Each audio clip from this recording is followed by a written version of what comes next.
Welcome to the Polar Homestead. We learn finance, permaculture and prepping. A modern view of the world. Don't forget, freedom is in your hands. Stay safe and vigilant, friends. And now your host, Ralph KK. Launch in 3, 2, 1. Let's go. On today's episode, the rise and fall of Terra Luna, the cryptocurrency.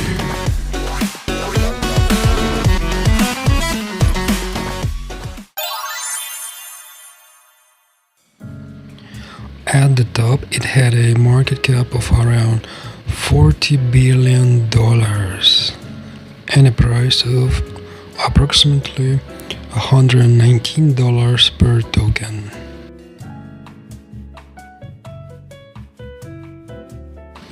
The founder and creator of Terra Luna, named Do Kwon,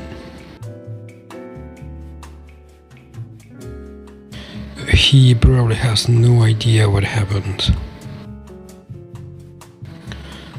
So the coin went from $119 to $10, then to $10, then to $1, then to 1 cent, and then to decimals of a cent, so literally to zero. A lot of people presume that this was an attack on cryptocurrency, and they might actually be onto something. But nobody really knows what happened, except that the price collapsed. The question that everybody has is just what happened? What happened, bro? Where is my money? Where is my money? There was this guy called Trevon James from the ICO Mania from 2017, yeah? His most famous phrase was, he was like, hey bro, you still have all your coins, but technically you lost all your money. That was the most hilarious thing anybody could ever say about a Ponzi scheme. He was involved in BitConnect, this coin from 2017. Hey, hey, hey. Hey, hey, hey. Hey, hey, hey. What's up, BitConnect? Hey, everybody, my name is Carlos Matos, and I am coming from New York City, New York. And let me tell you guys that I am so excited, I am so happy, I am really so thrilled to be right now sharing this amazing, glorious, super and exciting moment of my life with all of you guys. And let me tell you that we are really changing the world as we know it. The world is not anymore the way it used to be. No. BitConnect! Wow! BitConnect!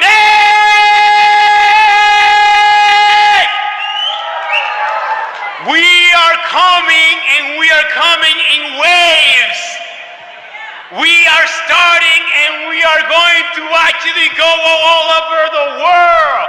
We are belting the entire world.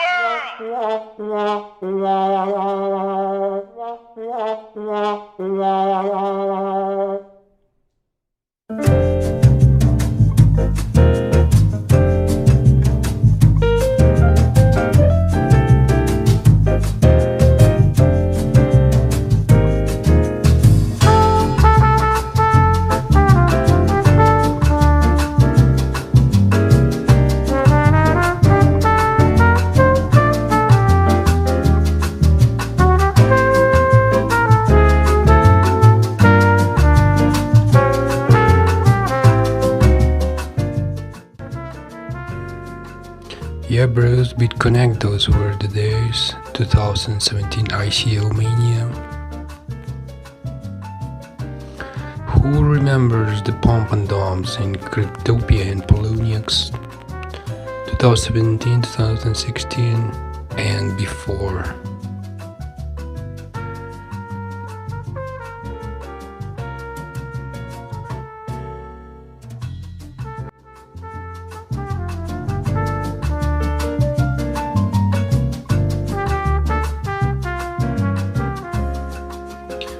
So yeah guys, 2017, those were the days.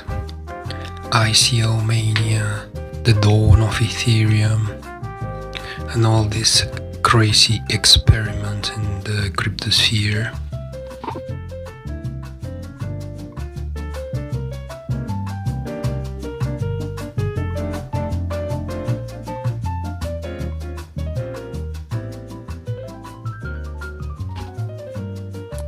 It is just crazy how many people think that the cryptocurrency market is a scam or a Ponzi scheme.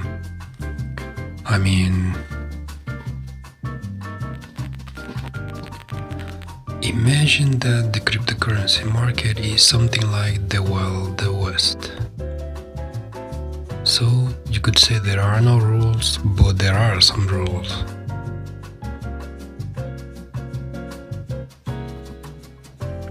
This is why people experiment, create projects. A lot of people lose their money, a lot of projects fail, a lot of things collapse. Because it is something new. Like a new frontier, like the Wild West.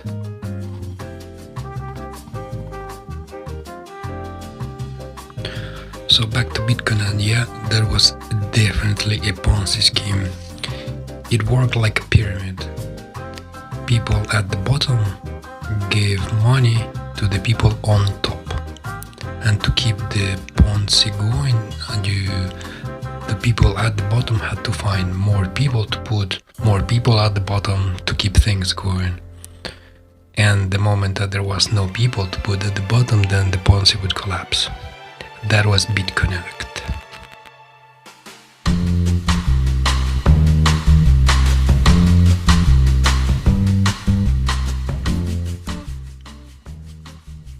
Now, if we are talking about Terra Luna, it was definitely not a Ponzi scheme. It was a very legitimate project. I will try to explain as simple as possible how Terra Luna worked. There was two tokens. There was Terra USD, let's call it Terra Dollar. And there was Terra Luna, so two tokens, USD and Luna. So how the system worked? USD or Terra Dollar, it was pegged to the dollar. So 1 USD was worth $1.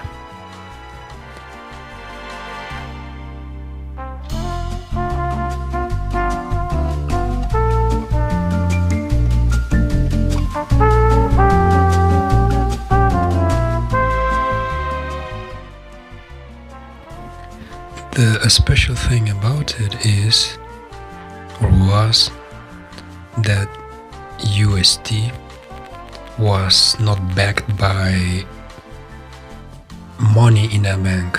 So it was only backed by collateral in cryptocurrency, which in this case was Bitcoin. They had some Bitcoin in their vaults. Okay, so Terra Dollar in theory was always supposed to be worth $1. $1. And how it worked was that you exchanged some Terra Dollar for Luna token. So there was a swap made between these two tokens to keep a balance of $1 for 1 USD.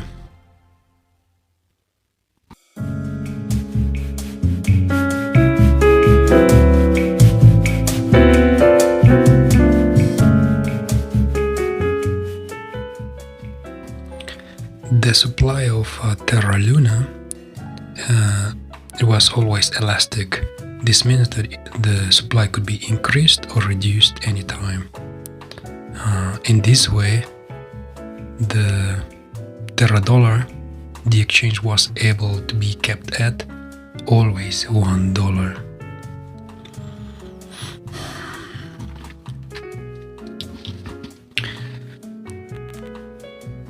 You could say that this was a very ambitious project because it was, you could say, completely decentralized. Decentralized in the sense that there was no banks holding any cash in any country. The stablecoin was collateralized by some crypto, like they had Bitcoin in their vault and maybe some other stuff like Ethereum or BNB. And this opened up a vector of attack, which a lot of people theorize that Terra Luna was attacked by, we don't want to mention names, but it was either a big organization, a big company, or a big government, because Terra Luna was a threat to the system, so they had to take it down. This is what conspiracy theories say.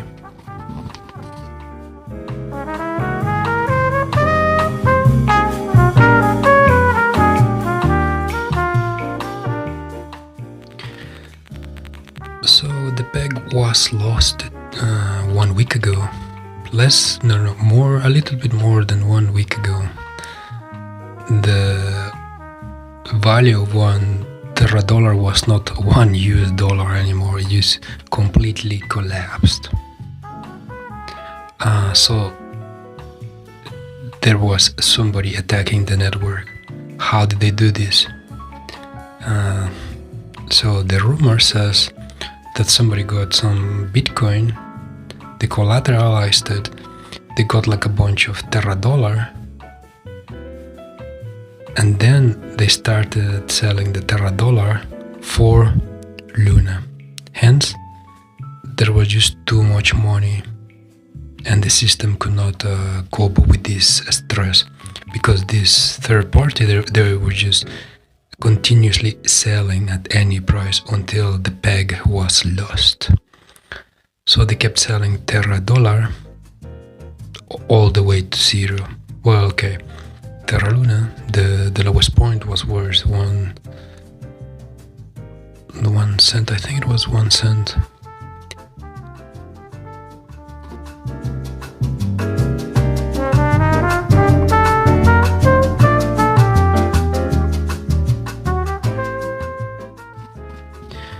Anyhow, check this out.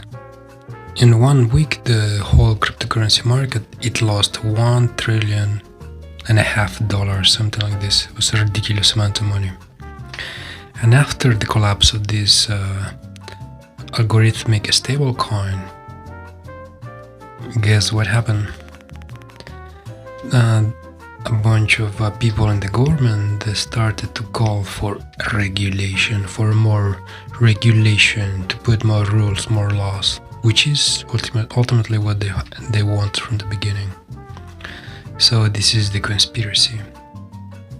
What happened to Terra Luna was attack on the cryptocurrency market for the government to be able to open a door for more regulation and laws, like very strict laws, very strict regulation.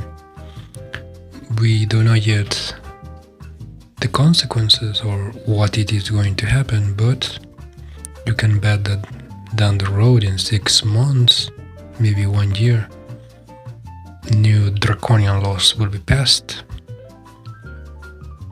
which probably would limit the ability for people or companies to create stable coins.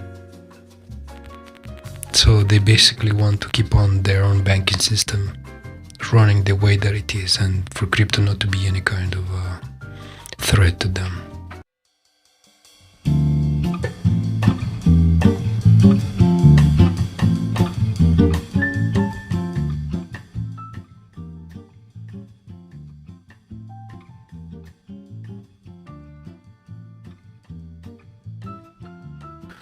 I think today is one of those days when we have to call Vitalik, you know? You know this guy called Vitalik Buterin? He's our one and only savior. He's the god of Ethereum.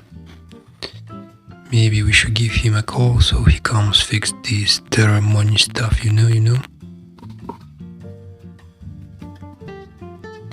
Now, talking seriously, the people at Terra, the leadership, they have made several proposals for people to vote, and they're trying to fix this big mess somehow. So like today the price of Terra, it is like, what was it? It was like 0.00001 cents per Terra or something like this. It's ridiculous. Anyways, the proposal, it says they want to fork the chain. They want to issue a new token, and this token is going to be called like Luna 2 or something. They want to issue 1 billion tokens, because currently, you wouldn't believe it, but there is 6.5 trillion tokens in circulation. That is just ridiculous. Anyways, they want the new token. They want to issue 1 billion tokens. They want to take a snapshot of all the wallets the day before the attack happened. So before the price crashed. They want to take a snapshot to issue new tokens and to distribute it among people. It is the numbers. It is something like 40% to Terra dollar holders, 40% to Luna token holders, then 10% to the treasury, and then this is the key part: 10% to anybody who is holding Luna right now. So if you, for any chance, were buying Luna today or these days, and you got like a gazillion tokens for $10, I'm afraid to tell you that you will not get rich this way. From this 10%, from 1 billion, this is 100 million tokens, so this 100 million, they're gonna distribute it equally to all the token holders of Luna, all of them, and they will give you a percentage that it is equal to the amount of tokens that you hold. So if you have 1 million tokens and the supply is 6.5 trillion, I wouldn't expect to get many or any of the new tokens.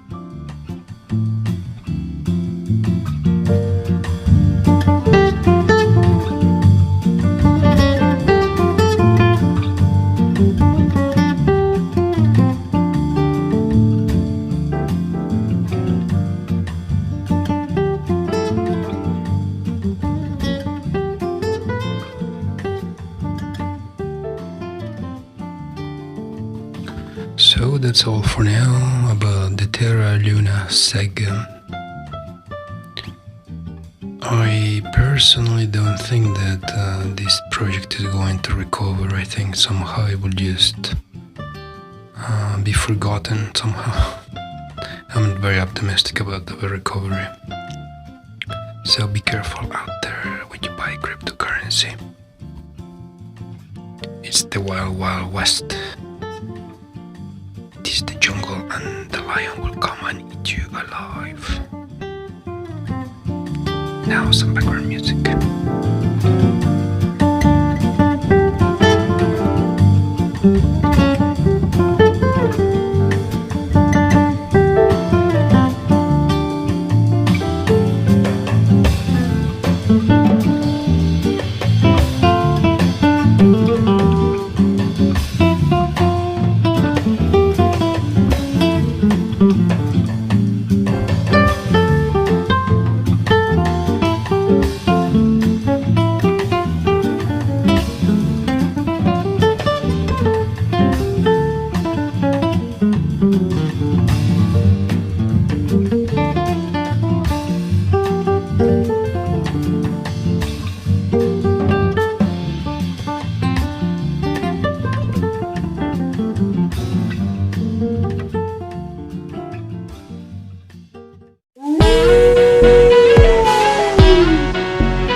Welcome to the Polar Homestead.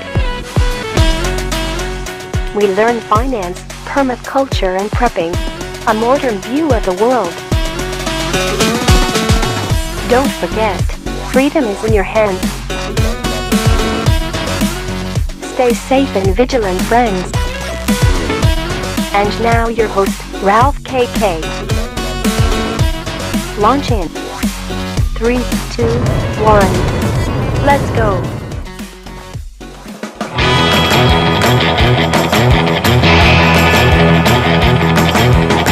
Welcome to the apocalypse.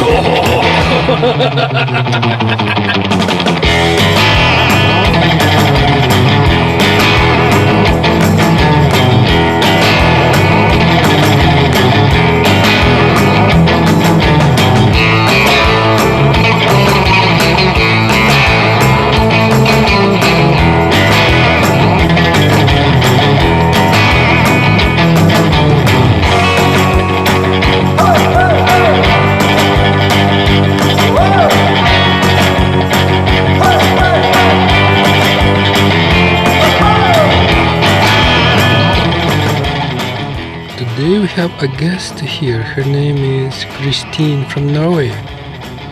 Hello, how are you? Hi.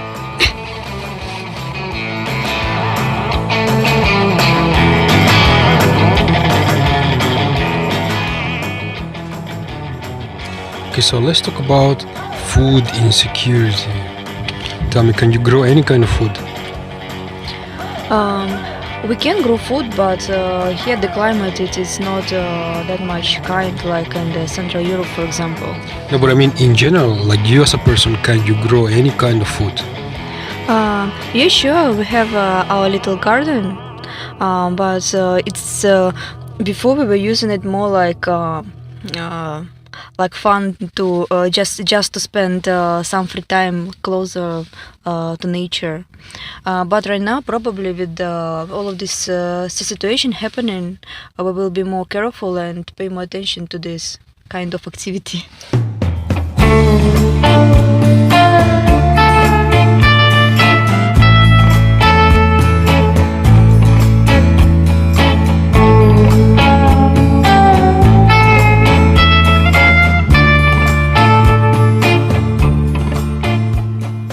Okay, so what can you grow?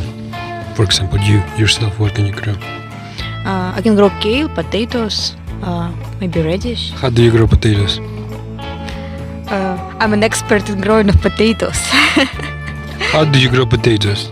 I put it in the dirt and it's growing. Like I'm not a genius in growing of potatoes. I suppose you have to ask. No, but tell me the methods. How do you grow potatoes? You put it in the dirt and No. How do you grow potatoes? Imagine that you meet somebody on the street who has never grown any kind of potatoes. How do you grow potatoes? Like, explain to me, how do you grow potatoes?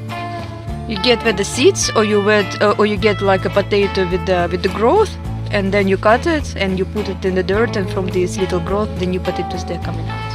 Okay, so if I put some potatoes in the dirt today, in how long do I expect to get some future potatoes to eat? In a couple of months, in like 3 months. What? Then to And when are you supposed to put the potatoes in the ground? No, here we usually put it like in May, like beginning of May. So if I want some potatoes this winter, I should start to grow potatoes today, right now. Yeah, this is what I'm talking about. Okay.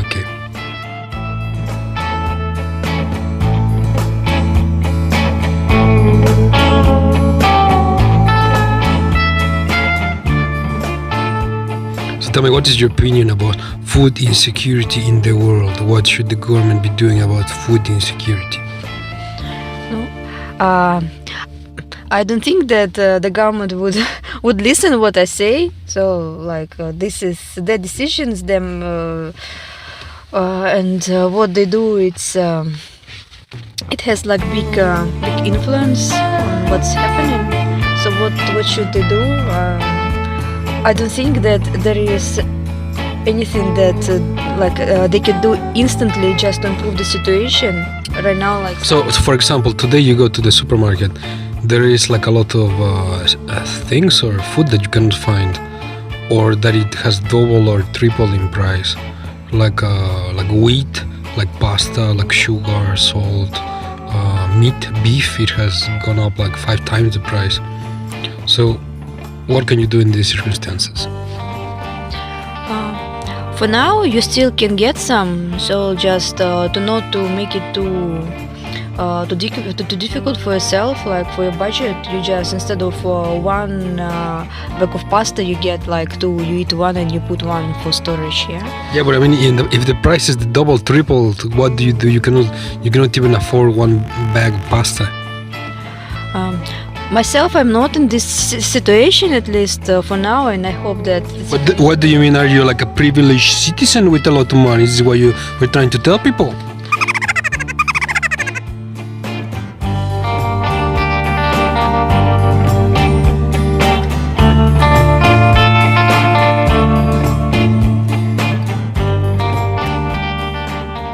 I'm just trying to say that for now I can get myself one bag of pasta at least. But the prices that they're going up, this is the fact. So just work more, get more jobs, get more money. So this is your solution for people to get 2-3 jobs and to work more, yeah? This is to get more money. This is what you're telling people to do, yeah? Do you have any other solution from where to get money? How about you tell the government to control inflation, to reduce inflation, and to make food available for everybody? I don't think that the government would ever do such thing.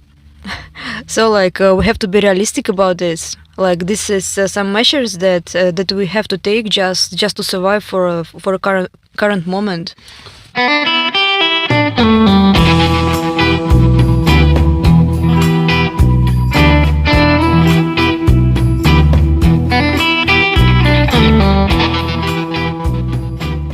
For example, in Germany, like last week or 2 weeks ago, in one day the prices of food, they just went up 50%, and maybe from that time until now the prices went up like 100%, something like this.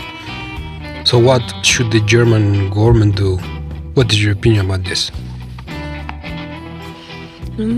Somehow they have to control prices. Probably the government should put some stable like level of. So your idea is that there should be like price controls of certain food items. Is this what you are proposing? Or some like beneficial stuff, like to some giveaways for people who cannot afford it, especially for the people with the children and something like this. Any other ideas? No, any other ideas. Like food coupons or something, like they want to do in France? No, for now, I don't think that this is necessary just for now, but in the future, probably this is decision. And so coupons for one potato, one coupon for one piece of bread, and one coupon for 1 liter of milk per week or something like this, yeah? No, maybe this is some kind of bag of food, like just items first necessity. Like what? Like milk, bread, salt, sugar, oil. Okay, so you're telling me that in the current situation of high inflation, what people should do, your recommendation is that they should get, instead of 1 job, they should get 3 jobs. And then also, people should start growing potatoes, yeah? And also the government should give out food coupons. And so in these 3 ways, then everybody would be happy with a lot of food. Is this what you're proposing?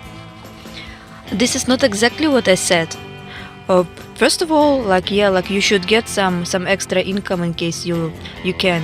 Then also, in case you have some debts like credit cards, you have to try to not to spend to not to gain more debt and better pay it off, yeah, to not to be owning something.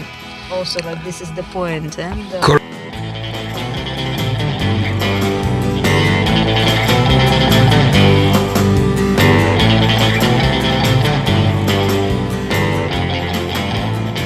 estimates say that there is the highest amount of credit debt in history ever. There has never been any more debt than right now. So that means that people have used their limits of credit for their credit cards, and that they don't have anything else. So they have no credit anymore. This is the point, that this is the difference between when you have cash and when you have a credit card. When you spend money, you don't really notice this when you don't take the real money from your pocket. So I suppose this is some kind of mentality, like some kind of program in the human's brain about this. But yes, one day, it will have consequences for people who just gain in debt and not pay anything back. One day, this is like in 1 month or 2 months, because the debt is at the limit, and then people, they don't have any extra income. So what do you think is going to happen like in 2 months? Quite possible that people, they will start losing their properties. Also, they will have to sell valuable stuff to try to pay off their debts. So you're talking about a scenario like apocalypse? Is this what you're talking about? Depends what you call apocalypse. Apocalypse, I mean like a zombie apocalypse with zombies on the streets, and you go out and you punch the zombies, and then you go to the grocery shop and you get like some sugar, and then you go back to your base, and there are like zombies everywhere. That's what I mean.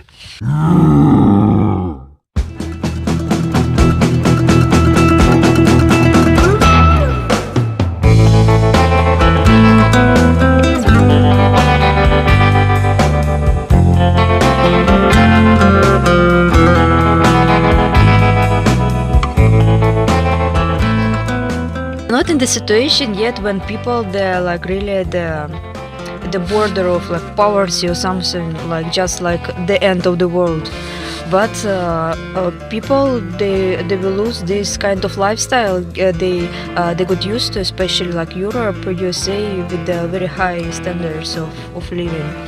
So you're saying that the Europeans, they're gonna go to third world status? This is what you mean? I cannot predict such a thing, but they will have to adapt. There's going to be a lack of food, lack of luxury stuff, and they will have to be rationing. Right now, they just cannot get whatever they want. I saw on the internet that some people in some countries, they already cannot afford to buy the usual food that they used to before, like even 6 months ago. So like they already have to switch from one kind of food to another. Like one guy in Finland, for example, he used to eat rice every day, and then he had to switch to pasta, like to cheap pasta. And now with the prices, he cannot even buy cheap pasta anymore. So what people are going to do? Can you tell me? Grow your own food if you can. Potatoes? You mean potatoes? You and your potatoes, like different kind of food, like kale. It's growing here in the. You need high caloric food. This means potatoes. Potatoes and vitamins, because without vitamins you're gonna lose your teeth. And here in the this country is quite cold, so we know how can the lack of nutrients and vitamins affect your. Like calcium. You mean calcium? And calcium and vitamins. Okay, from where did you get calcium? From milk, from. No milk. There are no cows. It's apocalypse. From where do you get your calcium? We are not in this scenario yet. We were already talking about this. We are almost there. There are still cows. There are still there is still like milk and stuff from where you can get the. Okay. Besides milk, where do you get calcium? I have no idea. Beans. Kale. Lentils. And that's all.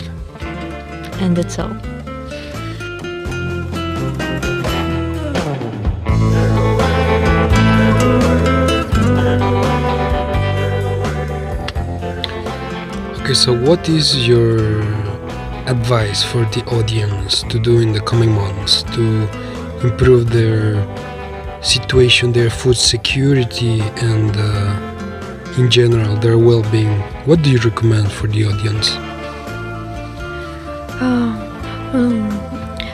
First of all, you have to concentrate not only on the bad things what's happening, but to still find some joy in life, because just like this, it's very easy just to get crazy with all this situation that the prices is going high and the political situation is like very concerning. So this is first. Second, yes, like while you can still get some extra stuff, like instead of especially in case you see something with like for sale or a big amount of food on the shelf, just take a couple of boxes of pasta or any other kind of food, just extra for storage, and learn the way how to grow your own food, because this skill will serve you good in the days which are coming.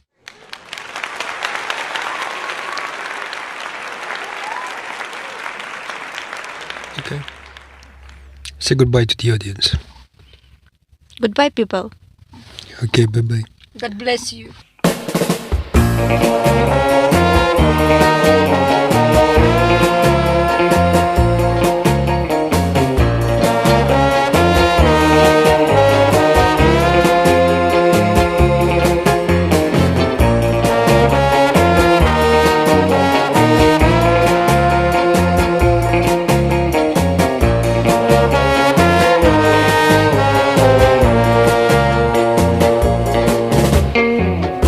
I spend my days in despair,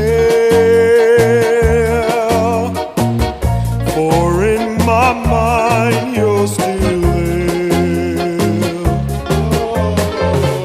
When nights turn cold and blue, how will I live without you?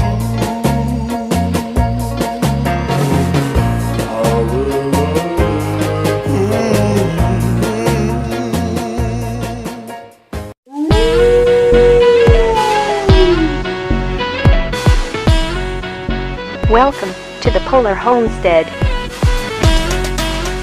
We learn finance, permaculture and prepping, a modern view of the world. Don't forget, freedom is in your hands. Stay safe and vigilant, friends. And now your host, Ralph KK. Launch in 3, 2, 1. Let's go.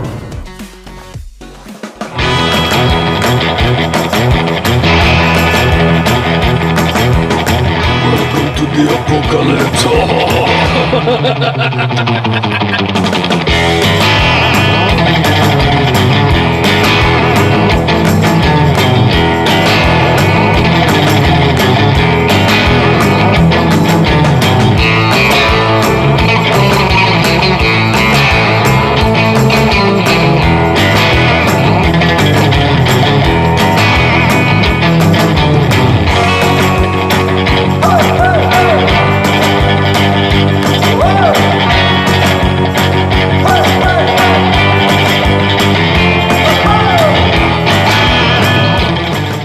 Hello and welcome to the studio. It is me, your host, Mr. Ralph KK. And again we have this guest named Christine from Norway. Hello Christine. Hi there. How are you? What's new with your life? I still have it. It's continuous. The same problems. So what do you want to talk to me? Did you manage to grow any potatoes yet? It's been like several days since our previous conversation. So It's been exactly 2 days. Have you got any potatoes in 2 days?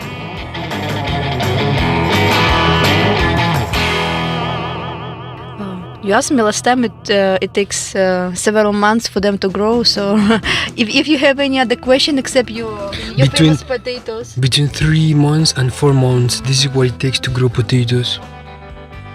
So what do you think about the current condition of the world? It's the same. No, it is not the same. Today, check out, in the news we have monkeypox. What's this? Monkeypox. this is a viral disease similar to chickenpox, and it is a new disease and it's spreading in the USA and in Europe. Today there has been 8 cases in Italy. Like every day you just find something like this in the news, so or pig flu or bird flu, something like this.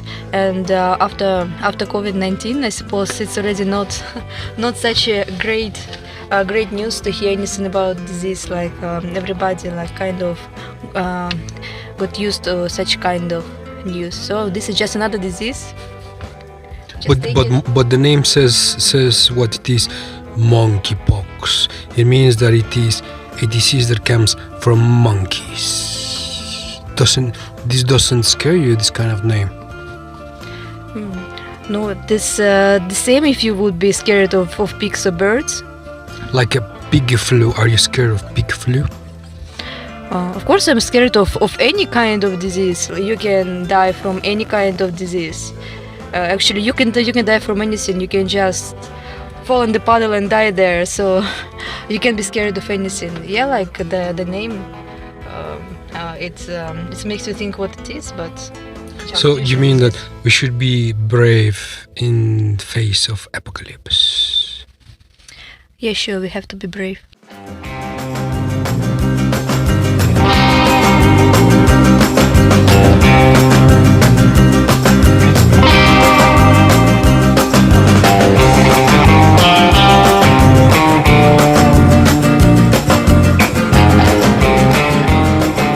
Okay, so what else? You know what's happening in Sri Lanka? Do you know about Sri Lanka? Yeah, this is horrible news. What's happening in Sri Lanka? All of these riots and the last news about the leader. But why are people rioting in Sri Lanka?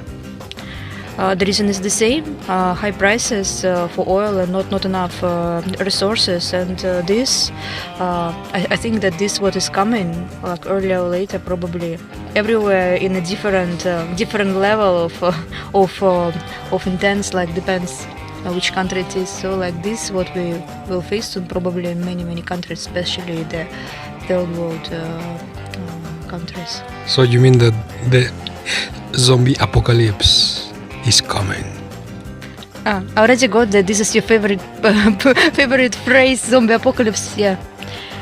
Anyways, people, they're angry, they're writing. And they are hungry.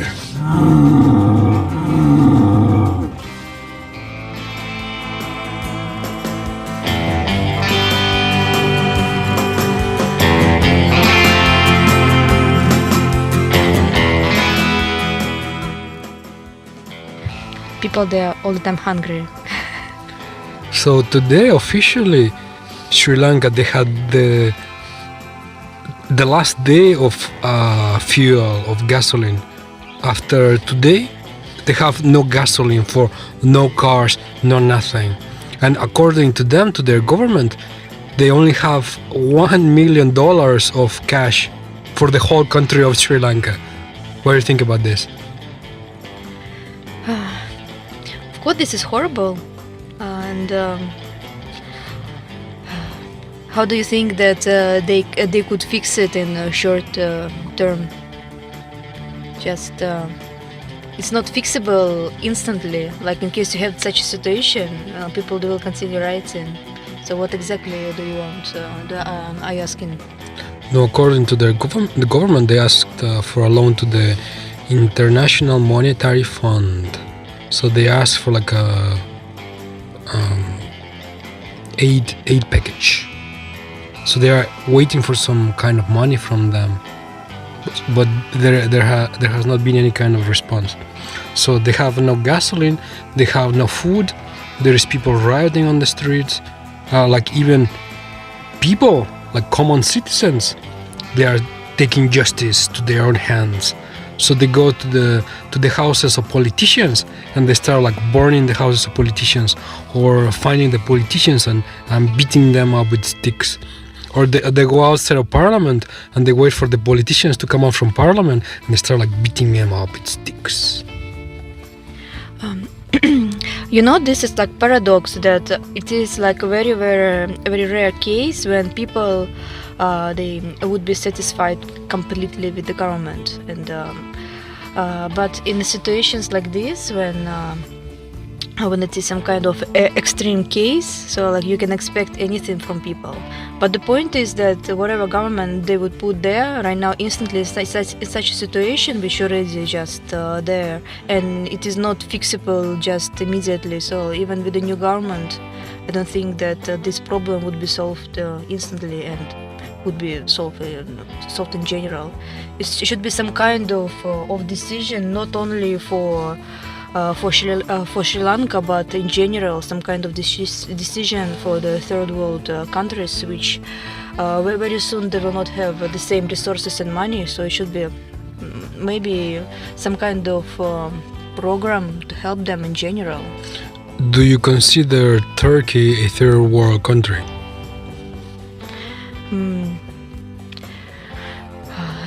Difficult to say, probably not. So they have great income from tourists, tourism. So I don't know. They have like a lot of ways to get income. Today the Turkish lira is collapsing again versus all the foreign currencies, and the prices they are rising, and people they're gonna start rioting. The key word here is again. So it just happened again. Okay, what about Iran, for example? The price of bread, it went up 10 times in one day.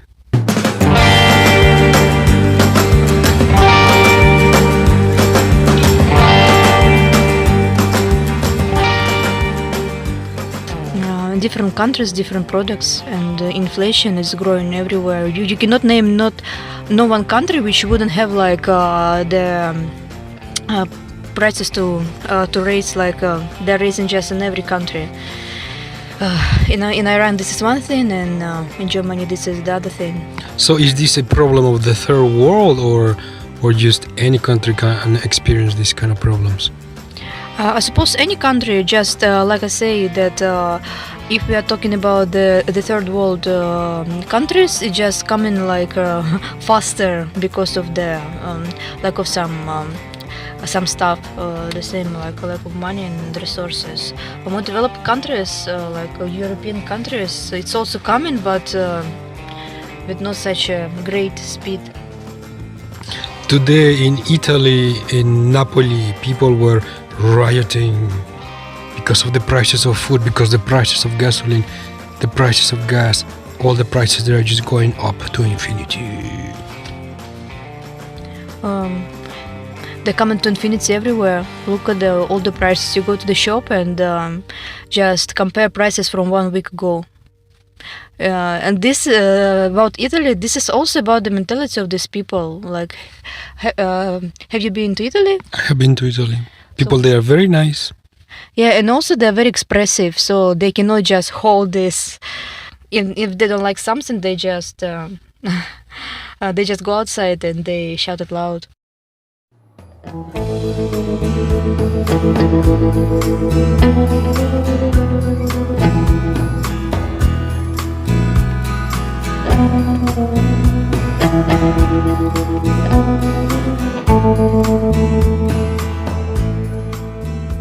Today in the United Kingdom, the Prime Minister Boris Johnson, he said that he will try to deal with the bad economy. He said that the bad economy is the fault of the bankers. Anything new? He all the time talking about. But he said that the bad economy in the United Kingdom is like the worst in 40 years. Inflation is the worst in 40 years. And he said that this is the fault of the bankers. Is this true or not? In which way? Because the policies of the bankers have led to the inflation in the United Kingdom to be 40-year high. Usually, like, of course, he would try to blame it on something, and it's very difficult for them to accept what is happening for real, because like everything is connected.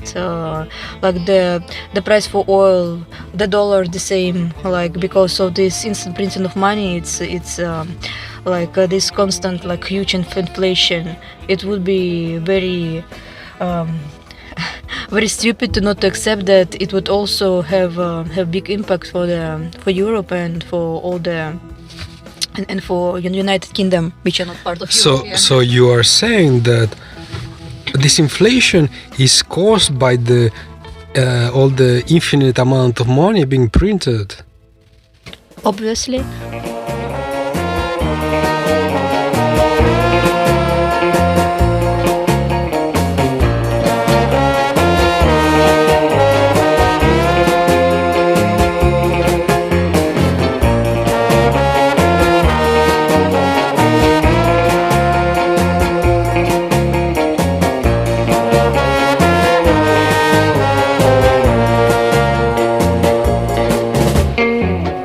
I spend my days in despair, for in my mind you're still there. When nights turn cold and blue, how will I live without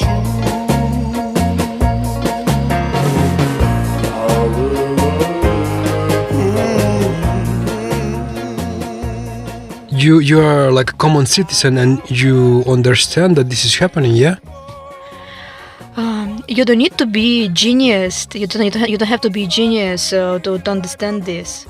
We have facts. You just look at this, and especially the last like 5 years, like this constant printing money, just which already like you just print and print and print, and they just don't worth anything anymore. Just the paper with no value. Especially it's not based on gold or nothing. Just printing for any needs, and so obviously it would have some effect in the future. And right now we are getting the result of this, and this is just the beginning. So if you have this kind of idea, it means that the truth is spreading among the common citizen to see what it is really happening with the economy. And you know what the bankers said? The bankers, they said, oh no, it is not our fault. The high inflation in the United Kingdom, it is the fault of the policies instituted by Boris Johnson.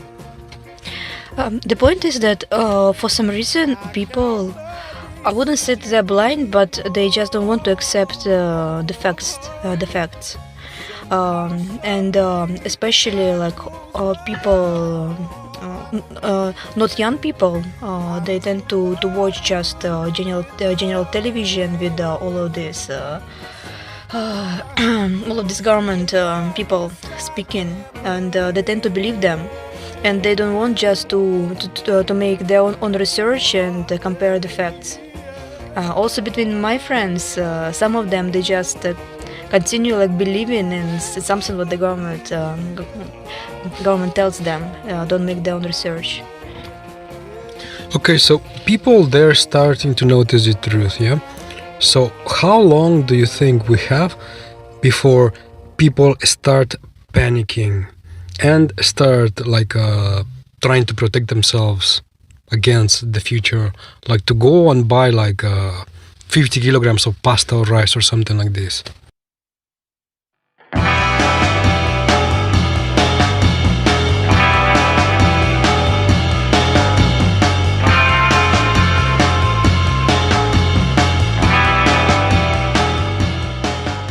This is also like two-side situation. Like when people they start panicking and they're buying piles and piles of pasta and other and potatoes and sugar and salt.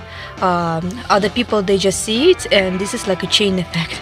So like as soon as more people they will start getting more stuff in the shop, the more people will join them, because not only because of the understanding the situation that it's going to be not enough of food, but because they think that the other people they will just take everything and there's going to be nothing left. Just from this point of view, not from the point of view that they do really realize what's happening. Okay, so how long do we have until people start panicking? I don't know. Like I think that we will see it closer to the end of autumn, when it's gonna get colder, and also when farmers they will get the crops from this year. So the end of summer they will see that this is not enough. Maybe then people they will realize, but who knows? Maybe earlier. Maybe earlier. Who knows? Who knows?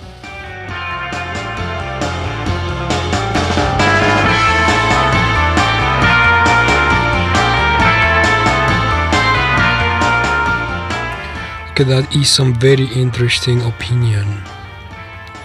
Now tell me some closing comments.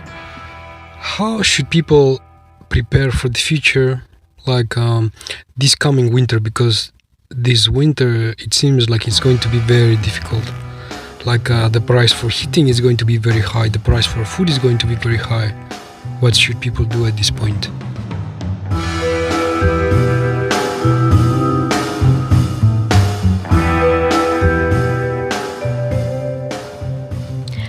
We kind of discussed it last time, so I already said that get some extra food for storage, get another source of income. Also, probably what I would like to add that probably people they should learn some skills of surviving. Survival? You mean like combat skills, hand-to-hand combat with a knife? This is not what I'm talking about, just usual survival stuff when you go to the forest, for example, like when you need to make a fire without a lighter, yeah? Can you do it in case you have like an emergency? What do you mean, with like stones or something like this? No, there are different tools, like you can also get it and have it in your bag for traveling. Also like the skills like just like hunting. No, probably hunting included. So like just easily to make a tent, to cook food on the fire, just to take out like insects from your skin. You are suggesting people to eat insects? I said in case the insects bite you, and sometimes they go under your skin to take them out. So like not all the people they can do it themselves.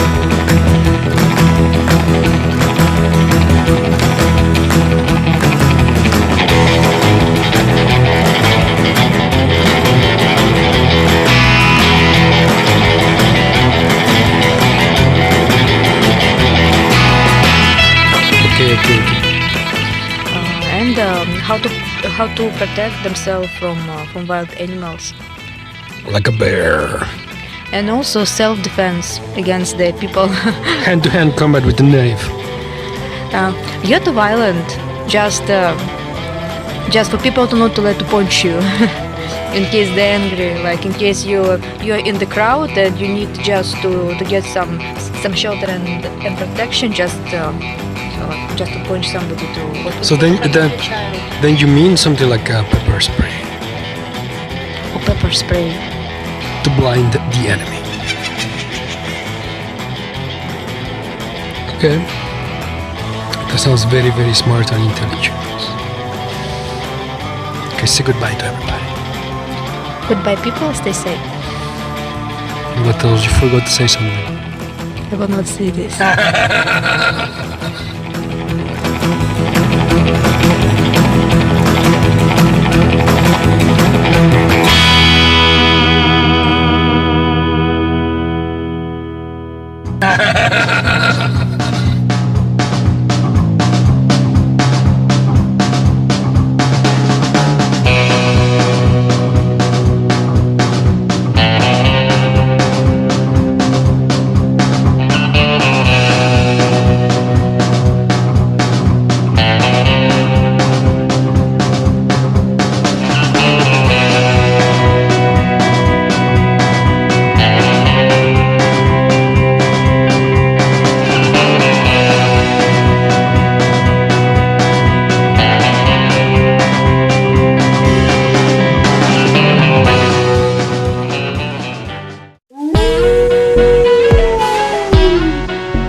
Welcome to the Polar Homestead.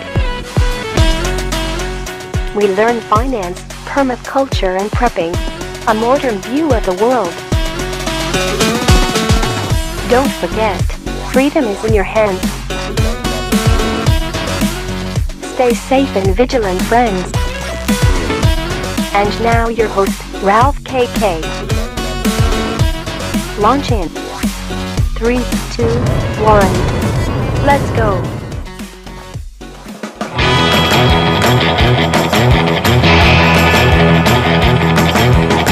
Welcome to the apocalypse.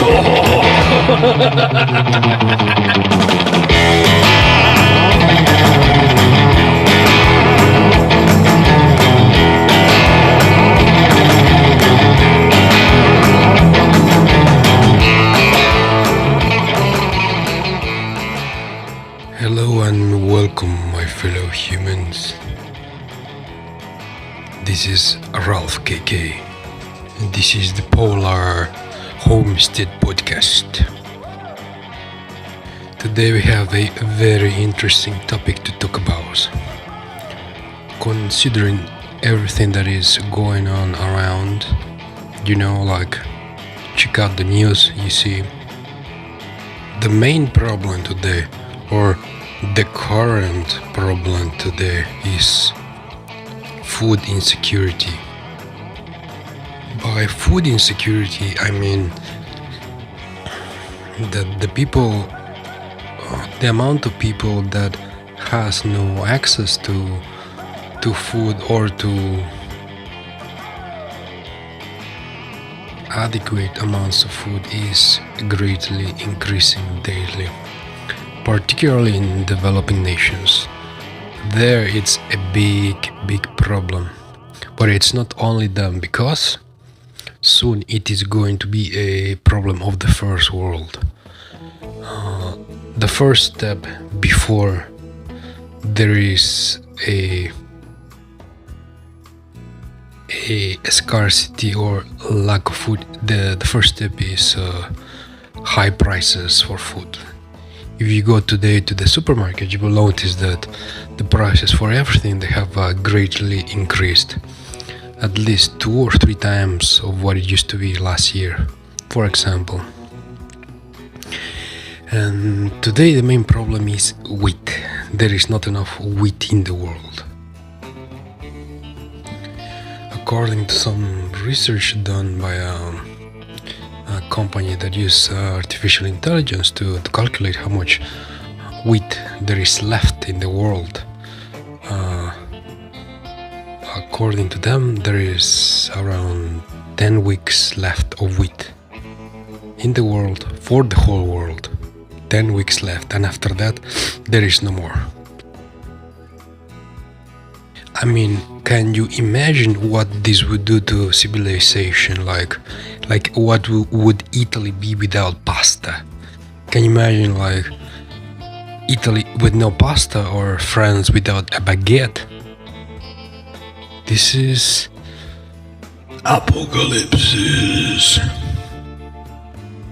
Or maybe somewhere near the end of our civilization. I mean, in my entire life, I've never heard of a time where there was no wheat or food crops. Well, I mean, in the 80s, in the 90s, it was a big problem. The times of famine in Africa, that was a big problem in the 80s and 90s. I do remember that. Supposedly, the supply chain today is in a terrible condition. The worst that it has ever been in history. We have this situation happening over there in Ukraine, which doesn't let the wheat to come out to be exported to their countries. Ukraine, they are like a major producer. They produce around a quarter of the whole wheat of the world, or something like this. So what can you do in these circumstances as a person? If I were you, I would go to the supermarket and start buying pasta. All the pasta that you can get while you still can get pasta. The shelf life of pasta I mean, if it is airtight, it is approximately 5 years with acceptable flavor. So pasta in reality, it never expires. You could have it 10 years, 20 years, maybe 30 years if it is airtight. The pasta itself, probably it wouldn't go bad, but it might just taste a little bit funny. You could eat pasta that is 30 years old. It would not kill you, but it might just taste a little bit funny.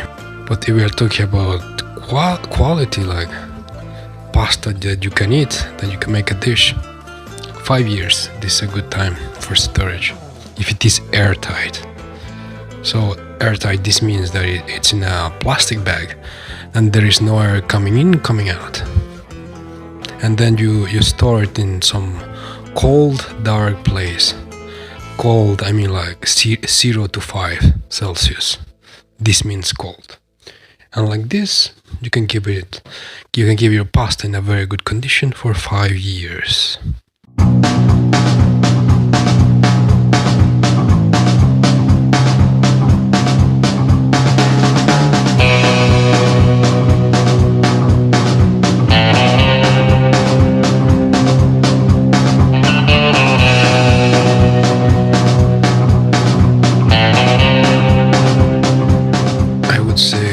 One of the most important topics for this year 2022, it would be how to grow food and food preservation. This should be your main concern today. Well, besides inflation and wealth creation and how to keep your wealth in these circumstances, but I mean you could have all the gold in the world, but if you don't have something to eat, what are you going to do with all this gold? You cannot eat gold, but you can eat pasta. This is for sure.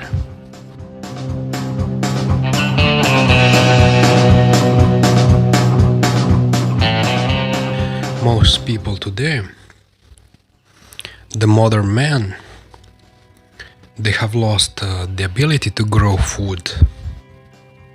I mean, yourself, can you grow food besides potatoes? Because I mean, anybody can grow potatoes.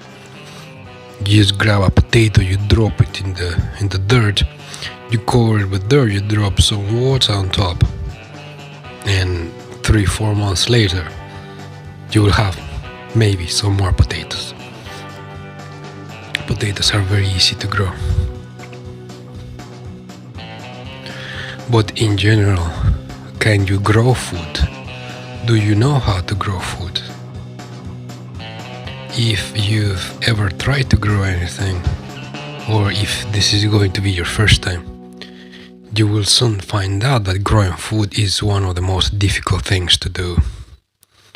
And it is not easy. Food production, it is something very difficult to do.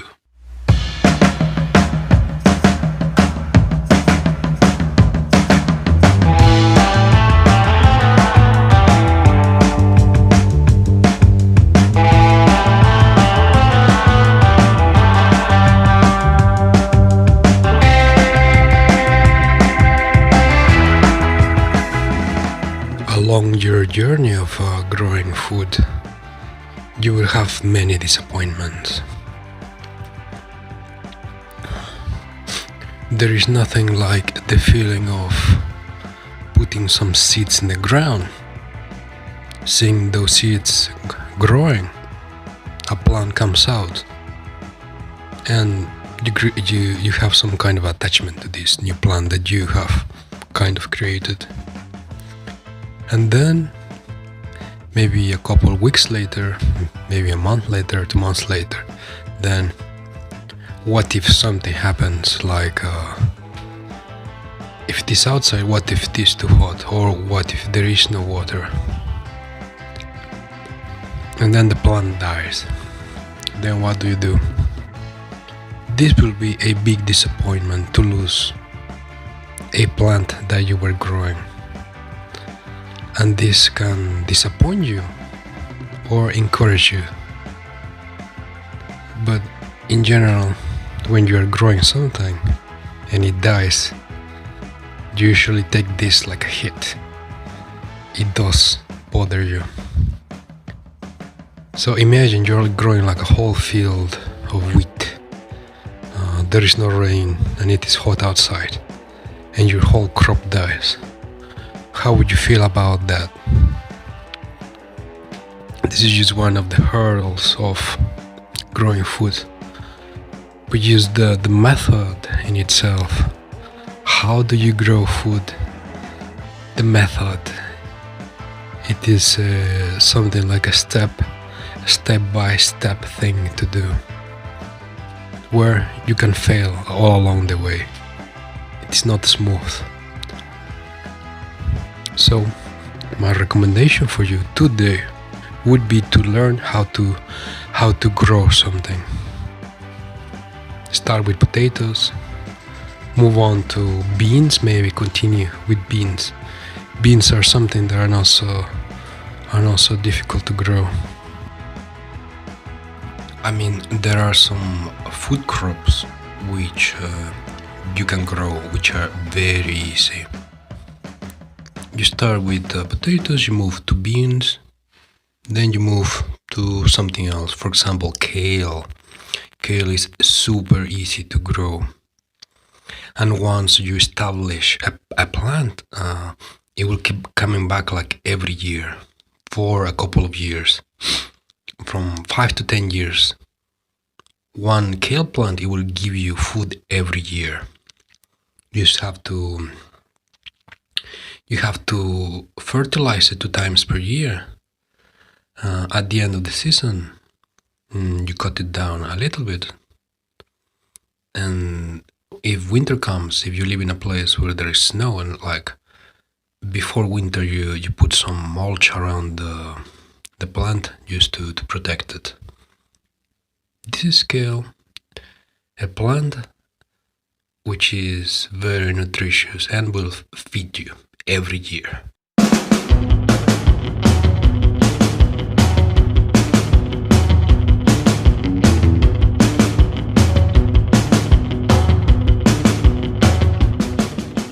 How about some berries? Do you like berries?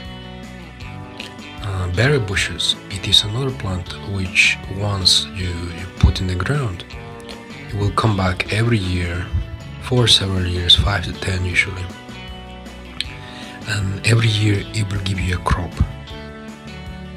Depending,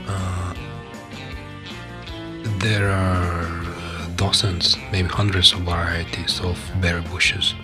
I particularly like blackcurrants, because the bushes of blackcurrant, they become very big, up to, let's say, up to 2 meters tall and 1.5 meter wide. So can you picture this? A berry bush, blackcurrant, 2 meters high, 1.5 meters wide. Can you imagine this? It's almost like a tree. And every year, this tree-looking plant, it is going to give you, if you have like a mature plant of around this size, like a big plant, it can give you up to 10 kilograms of berries per bush. And once you establish this plant, it will come back every year. And it requires almost minimum care. All you have to do is to fertilize it from spring up to, let's say, the beginning of autumn. You just have to fertilize it carefully every 2 weeks, and different kinds of nutrients. There is some science behind this, like which nutrients are, how to give the plant the nutrients, what kinds of nutrients. There is some science behind this, but once you understand what you have to do and how to do it, then it becomes easy to do. And you do it every year, and every year you get maybe 10 kilograms per bush of berries, you will have so many black currants that you will not know what to do with it. Like every year myself, I just have buckets and buckets of black currant. I'm eating them fresh, I freeze a lot of them, I make jams, I give it to neighbors fresh, I make jams, I give it to neighbors, because I have so much of them that I just don't know what to do with it. But in times of crisis like today, these berries, the best way to preserve them would be jams or freezing them. But the jams, they don't need any kind of refrigeration, and you can just put it in a dark shelf. You can keep it there for a couple of years, 3 to 5, if you make a jam.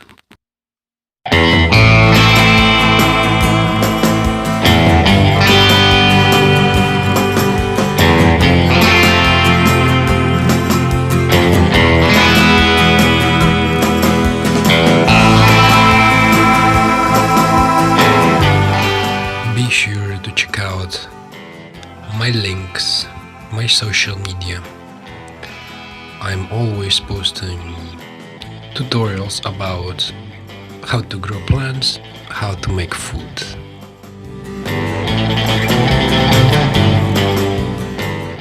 Another thing that you should be learning today, it is learn how to cook, learn how to prepare food.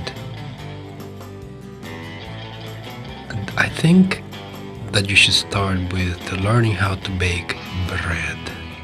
Bread is a food staple. It is something basic that you can create. It will feed you. And just let me tell you this, that not many people talk about, or even chefs or bakers, they don't talk about it. But check this out. Baking, it is like science or like mathematics. Baking, it requires an exact amount of ingredients mixed together in a certain way, so kind of chemistry. So this is some kind of science, baking. So you have your exact ingredients, your exact way of mixing them, and then you put your mixture in a mold and you bake it at a certain temperature. And let me tell you this, if you follow the instructions exactly as they say exactly, you will get a very exact result. So even if you have never cooked anything in your life, if you follow the instructions to bake something, you will get a good result if you follow the instructions exactly. Because baking, it is like some kind of science.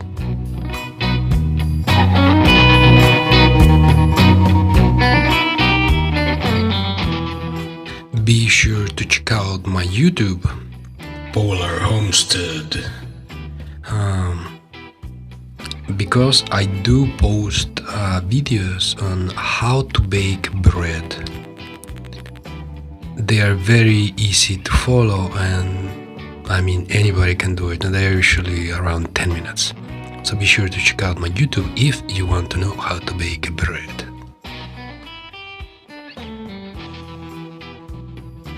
Well, that's all for today, folks. The podcast was fun, interesting, and informative. I'll see you on the other side.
Welcome to the Polar Homestead.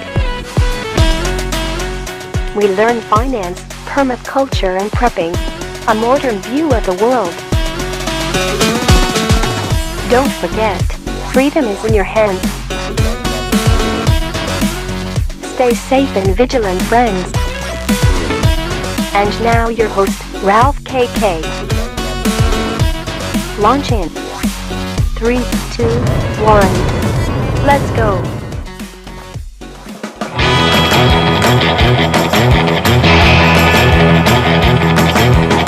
Welcome to the apocalypse.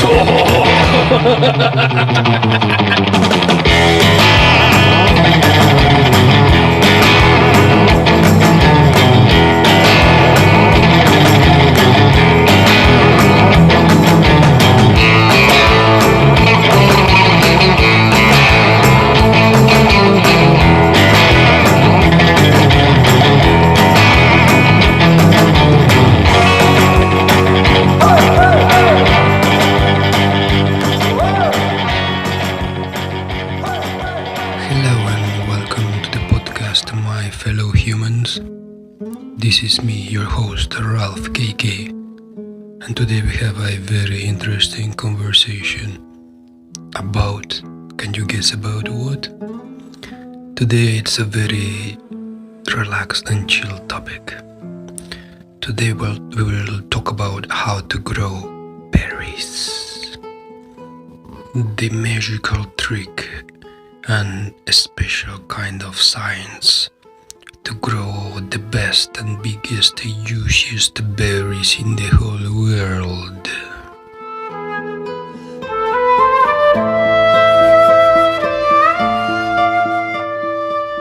So, berries, they are a yearly crop. So every year you get a certain amount of berries at the end of the growing season. So around the end of August, start of September, okay, let's say the end of August, you get your crop. Then winter comes, the berry bushes, they go to sleep, and they will be sleeping until spring comes back again. Usually after the last snow falls, the berry bush will wake up and start growing again. So during winter you could say that they are in some kind of hibernation.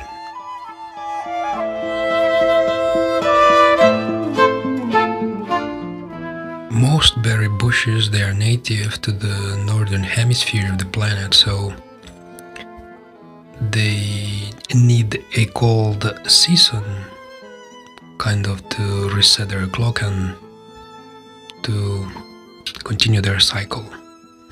So that means they wake up, they grow, they give fruits, then they go to sleep when winter comes, and they need this sleeping season as a way to reset their clock. So it's usually not common or a bit difficult to grow berries in warm climates or tropical places like Brazil, in the Amazon or something like this.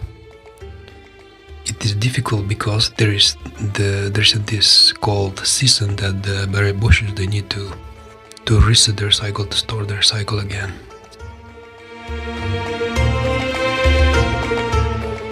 Also because berry bushes, they have this cold sleeping season, you could say that they are a hardy bush, a hardy tree. The bark itself, it is hard like wood, so made for cold weather. And because of this, they are kind of easy to grow. They are not so difficult because the bushes themselves, they are considered a hardy plant. So in general, to grow plants, they have 3 basic kinds of nutrients.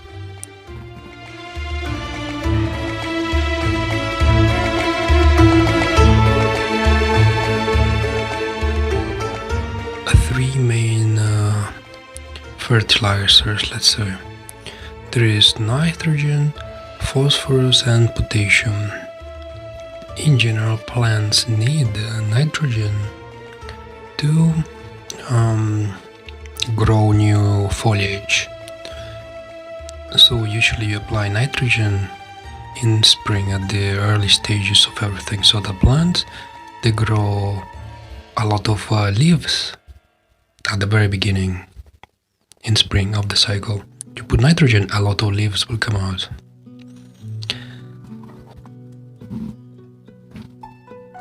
Then phosphorus, it is a vital nutrient. It is usually the nutrient that helps plant to develop the whole system, like roots, stems, and in general to keep the plant healthy.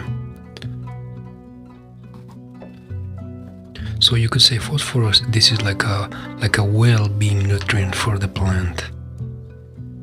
And then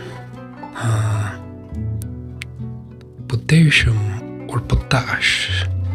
The gardeners, we call this for sure, we call it potash. So potassium, this is the main ingredient for fruit generation, like tomatoes, peppers, aubergines, plants in general that produce fruits like this. They need a huge amount of potassium. So in general, you could say these are the three basic rules of growing plants. Nitrogen for leaves, phosphorus for general well-being, and then potassium for fruit development. So if you use this rationality for berry bushes, or to apply it in growing berry bushes, you would feed the fertilizer in spring at the very beginning when they are waking up. You give them nitrogen. You usually apply nitrogen every 2 weeks, so you give them nitrogen until they start flowering. When they start flowering, you give them phosphorus, like a general well-being nutrient. And then after pollination has occurred and you see like the little berries starting to grow, then this is the time to start giving them potassium, the magical word potash. If you've ever grown tomatoes or peppers, you know that when you give them a lot of potassium, like in the right way, you would get like a really big, juicy tomatoes or nice big peppers. So potassium, it is a key ingredient to have like a fruitful crop.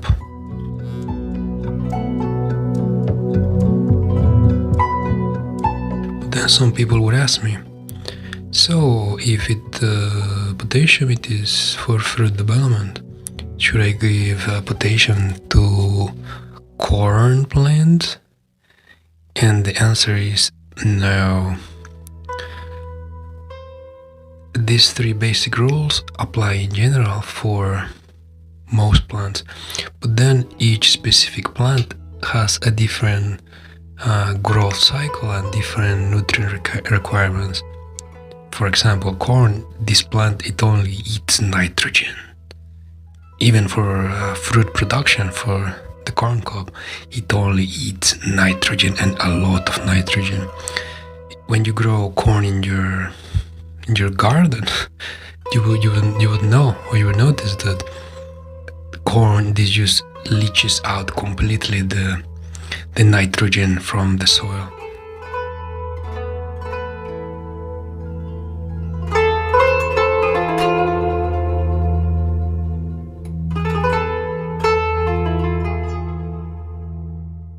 So in the same area, you could maximum 2 times grow corn, and then you have to switch to a different crop because there will be no nitrogen at all in the soil. So you have to swap, to change your crops constantly. with corn, what most people do is they grow corn one season or half the year, yeah, and then they switch to nitrogen fixating plants like beans.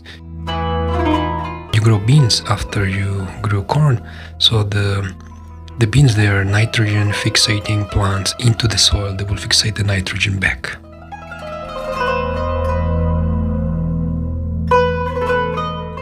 So back to berry bushes.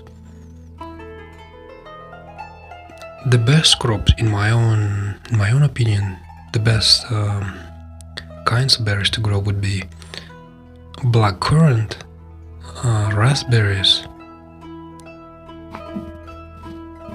blackberries, and blueberries.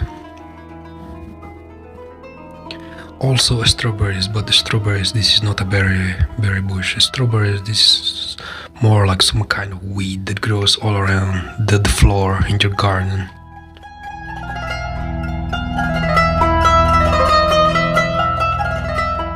So let's say you're growing blackcurrants, some raspberries, and some blackberries. So what you would do in general, this is a trade secret. I'm gonna tell you all my secrets. Spring comes, so the snow melts. Spring comes 1 week, 2 weeks after the last snow. You start to see some life coming back to your dry wood bushes. You see some small little growth there. This is the time to start feeding them nitrogen. And what you would do at this point, you would feed them a liquid solution of nitrogen. So you would buy the fertilizer and you would follow the instructions of how much to apply. It's usually something like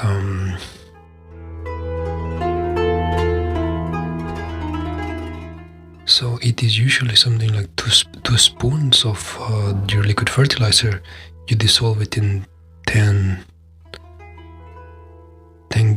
gallons of water, and then you water this half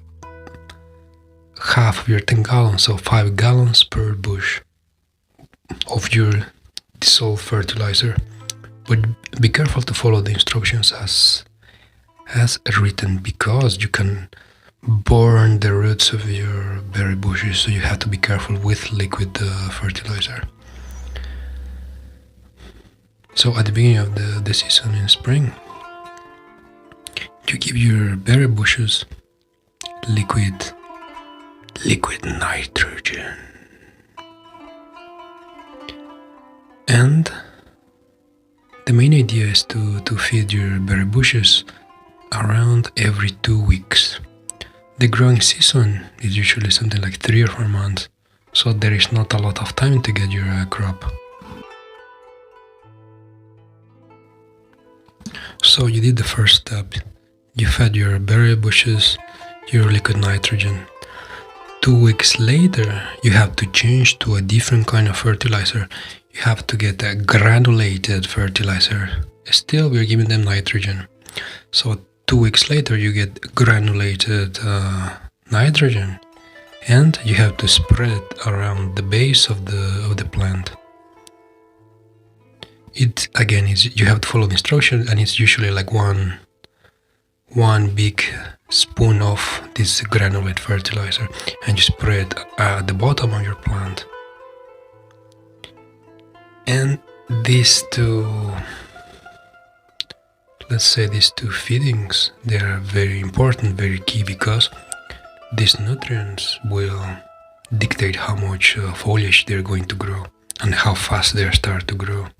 So these two feedings, they are key to start the cycle of your plant.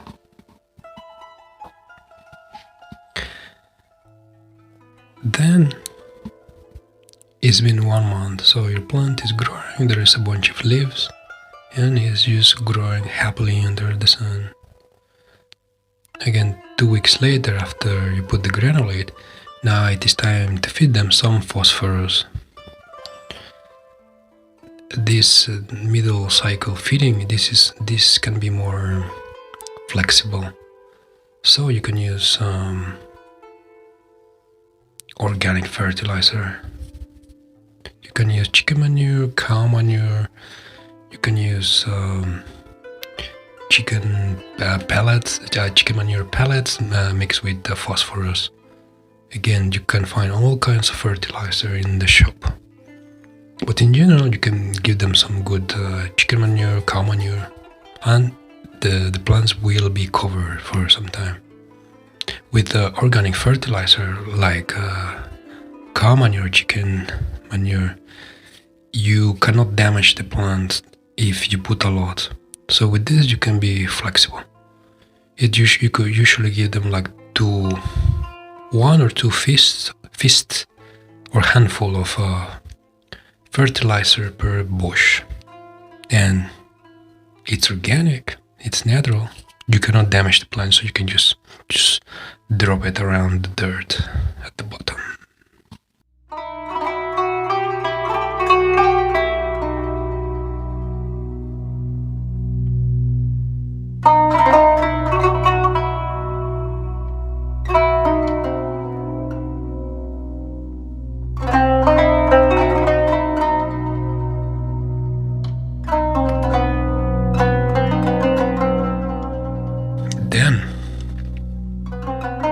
Then eventually your plants will start flowering.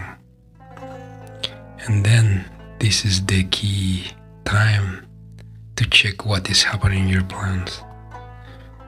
Again, if you're in the middle of the cycle, you feed them something organic, cow manure, chicken manure, or even worm castings. This is also like very good fertilizer.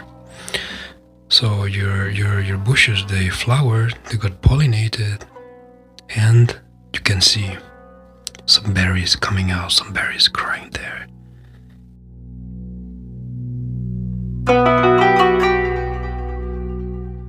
From the time that they flower, they got pollinated, after you see the first berries, it takes around, let's say, 1 month, between 1 month to 2 months to get your crop. And this will depend on the kind of weather you have where you live.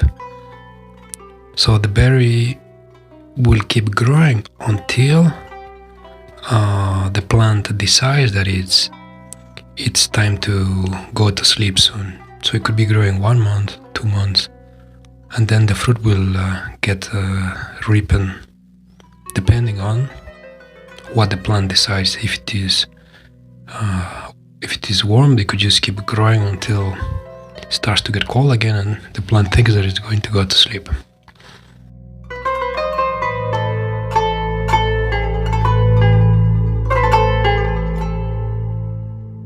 After the fruit starts to grow, like a small little berry, small little berries start to grow.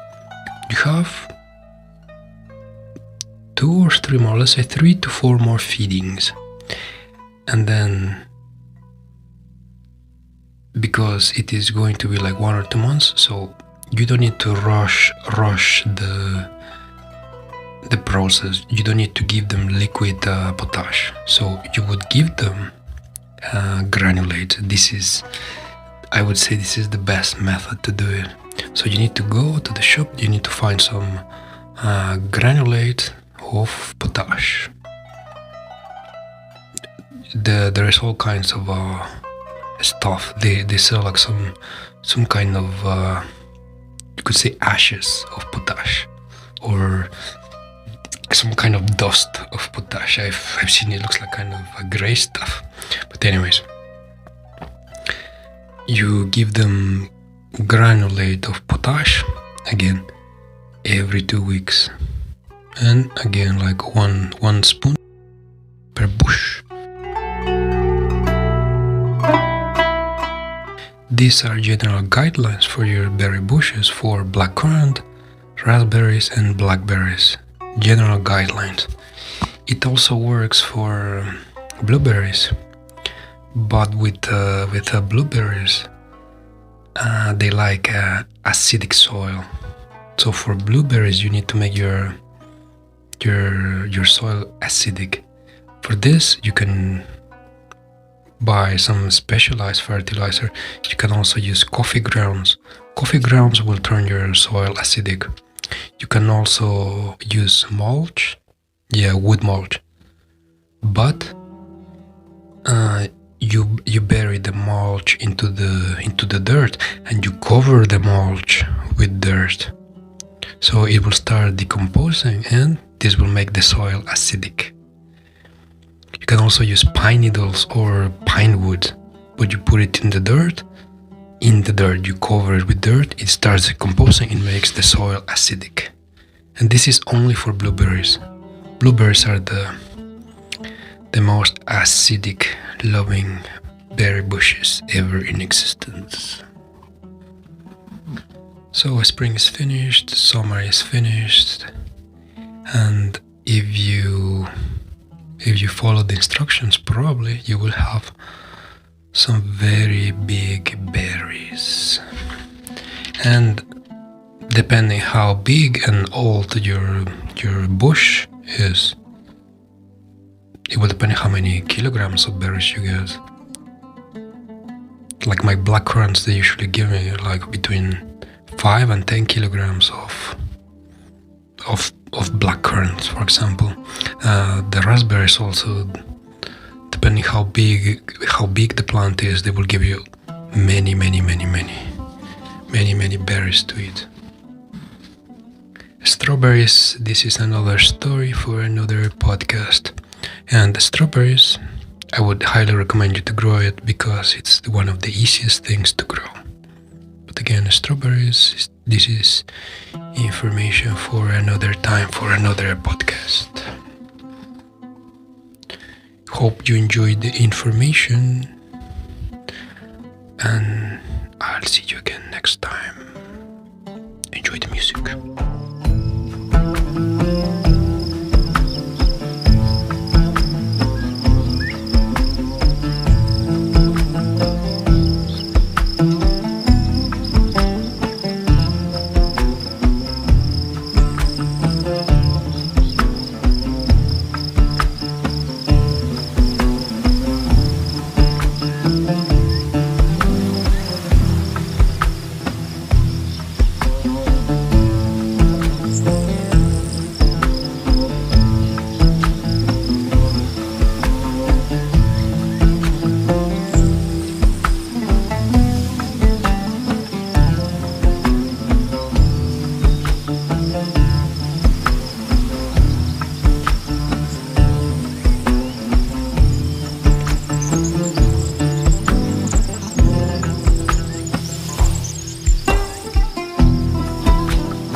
Welcome to the Polar Homestead.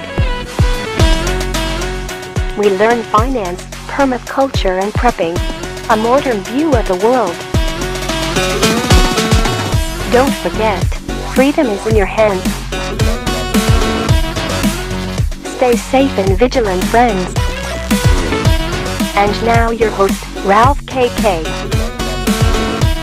Launch in 3, 2, 1. Let's go.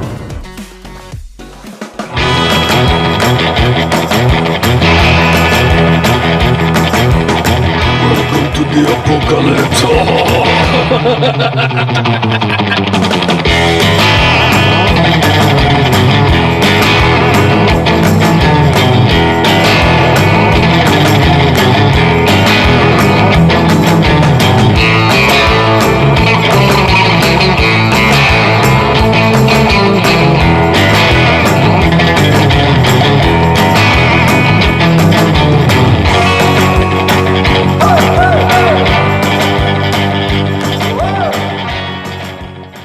Hello, Christine from Norway. How are you today? Hello, I'm fine, and you? I'm still here, alive, and not hungry yet.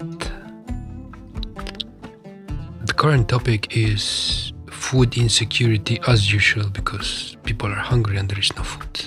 And we have wheat for 6 weeks or less. Several organizations, they came out and they said there is only wheat for 6 weeks, and then there is no more wheat, and then everybody's hungry. What should people start doing? Tell me, what should people do right now when there is no wheat?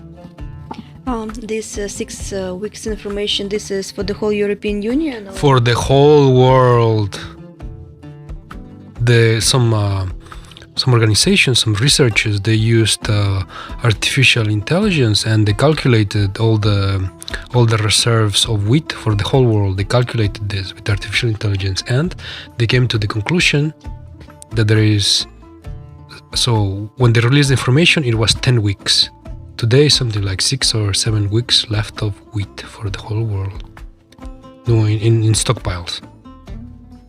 And after it finishes, so they have to use the new crops, which nobody has harvested yet. So let's say the stockpile of wheat in the world is 6 weeks, and after this, nothing but the new crops. Okay, this is in case like they're calculating that from this amount of crops they will just share between each other in like equal portions between the countries. But yeah, but I mean, like, nobody's sharing. This is just like an estimate of how much is left in stockpiles. It doesn't consider like how or who is going to share any wheat. Like, for example, India banned all the export of wheat. Along with other countries, they have stopped exporting wheat because the people or countries, they are worried about their own population. And also, yesterday, India was also banning the export of sugar. So countries, they are stopping the export of basic staple foods because they need to feed their own population. So they are stopping the export of food. And so today we're in a position when there is not enough food for anybody. Only what you can grow in your own country, this is what there is. So yes, like in case we are talking about Europe, about England, about Norway, and etc. They have such amount of wheat, and I don't think that it will be rational proportionally between them. Yeah, but what do you mean by this? What do you mean? Also, like as you know, in Europe there are like Russian-friendly countries and not friendly, yeah. So like for the countries who is friendly to Russia, there is bigger possibility to gain some food, to get some food. Yeah, but anyways, I mean, Russia is not exporting any wheat to anybody for 1 year. They put a law that there is no export to anybody until December 2022 or something like this. So like the next 8 months, no exports at all, with some exceptions for friendly countries. But so far they haven't exported anything to anybody so far. So, but we still can expect some exceptions for friendly countries. This is what I'm telling you. Yeah, but so far nobody has got any of this wheat. Russia is not exporting anything to anybody so far. So, what is your question? What should people do? Preparing, or what the question is? How are people going to survive in these conditions? Like, for example, yesterday, besides all the stuff in Sri Lanka now, and Sri Lanka and Pakistan, now today is Afghanistan. They are going hungry, they don't have food. They have the malnutrition in people, in children, is getting out of control. Just out of control. What people are going to do? For Europe, it is complicated because people they could used to live like a life as only consumers, so they almost don't grow foods by themselves. So what they will just not be able to find the stuff in the shop, and they will just not know what to do, where to get it. They cannot grow this by themselves. But still we live in a world where there is rich countries and poor countries. So the rich countries can buy food from the poor countries, even if they pay like a premium, or even if they pay 2 times, 3 times the price of the market value, for example. So in theory, rich countries like Europe, the USA, Canada, you will be able to find food, but it will be like very expensive. So in theory, people should still be able to eat in Europe. Like all this thing with the famine is going to be mostly for poor countries, like Sri Lanka, which like bankrupt. They don't have money, they don't have food, they don't have fuel, completely bankrupt.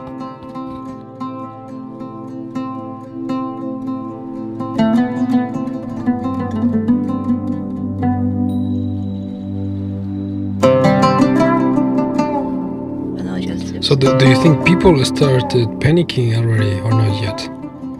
Because check this out, like it was yesterday or the day before yesterday that some people that I know on Twitter, which are just like normal, usual people, they started posting on their timeline. They started posting like hey people, it is time to start prepping and start buying your food because there will be no food anymore. So like, are we in the stage of panic yet or not yet? Like I just saw these people. I've seen these people like as long as I remember, I was watching YouTube. There are all the time people who are saying like, yeah, let's buy everything. The apocalypse is coming. Yeah, but this is not the usual people that you find on the street, that they go to work, they go to school. These people, normal people, they're busy with their lives. They work, they go study, whatever. They're not watching YouTube. The preppers, it's like a small minority of people, like 5% of the whole population, or 3% or something. But at the stage that we are today, so this kind of panic that there is not going to be enough food for everybody, it's starting to spread to the normal population. Because now you hear like some normal people starting to talk about this. Like, hey people, start prepping. Buy your pasta, buy your potatoes. Because inflation, economic crisis, famine, food shortages, whatever.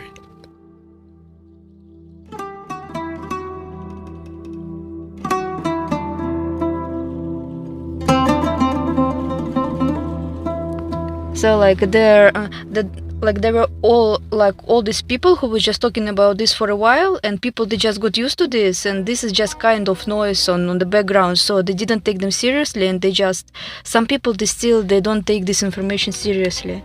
They just busy with their daily life. But like slowly, I think that people they like slowly start to realize that somehow there is like really like for real less food. But so these people that you said that they're not paying attention, they anyways, these people, they don't watch these YouTube channels, or they don't read these people on Twitter. So they are starting to panic because they go to the supermarket and they see that there is empty shelves, or that the prices of food, it went up like 2 or 3 times the price.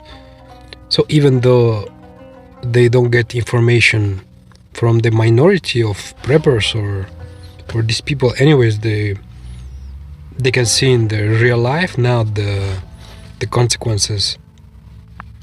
Of course, they can see, and maybe right now they would be more like taking like more active actions in case we wouldn't have corona before, because like if you remember when it started, when people they started buying stuff, there were also like empty shelves, yeah, and it was like several times like this. So like in case it and do you remember how people reacted the first time when they saw these empty shelves? Yeah, like it was like massive panic about this, and then it repeated again and again, like with the second wave and etc. And right now we have the same, but it's caused by the war. So like, and I suppose something just like going not completely correct in a human's mind, that right now like this is the real time when you have to worry about this. This is not we don't have enough food, not because of raising of the consuming, like how we call it, like when people they just buying more than they need, but because there is no food for real. So you mean there is food shortages? Food shortages, yes. So maybe people they don't realize it yet, like just because they experienced this before and they don't really realize why it's this. Maybe they just don't see the reason and consequences, don't see the connection. So like some people, they don't see the connection of why this is happening, yeah? And they could just, so normal people, they could just say that or think that this is just another time when people are panicking.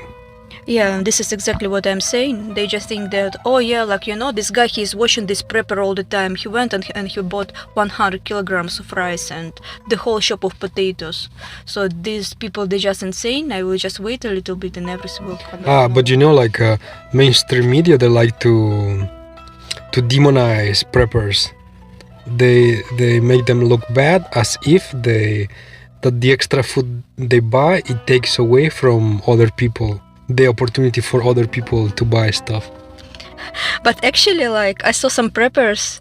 Yeah, I don't memorize the name, but some of them they really look crazy. Like I don't know that.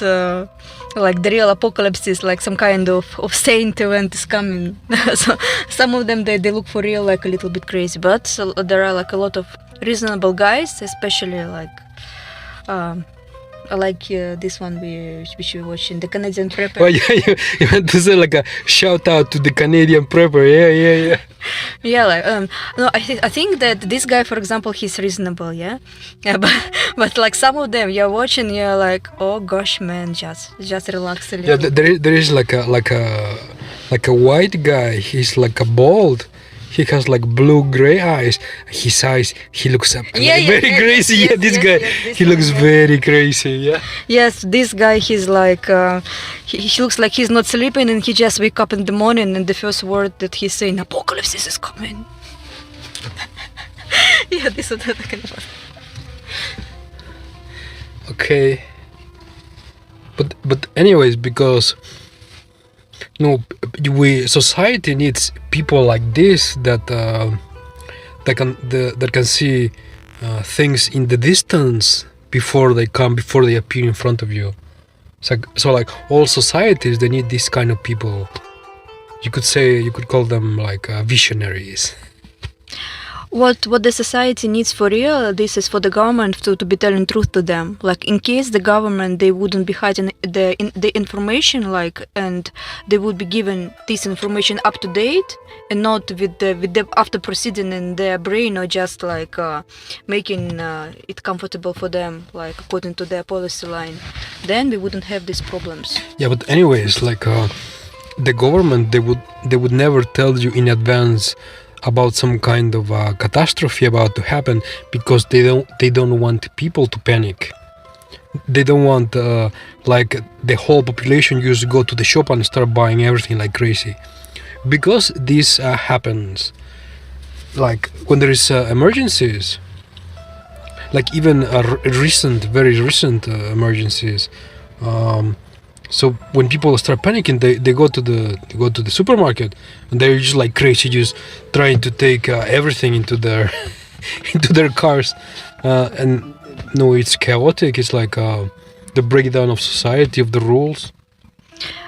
But for some reason, like as long as I remember, like when just COVID started, this Corona started, we had this problem that just some of them, they told that, yeah, like, you know, guys, it's gonna be not enough toilet paper, and everybody just ran to shop and bought the whole toilet paper. You remember, they didn't buy rice, they didn't buy other stuff, but they just like took all the toilet paper. So like people, they have to be reasoning, reasonable what to take, just to think with their brain, not just anybody says.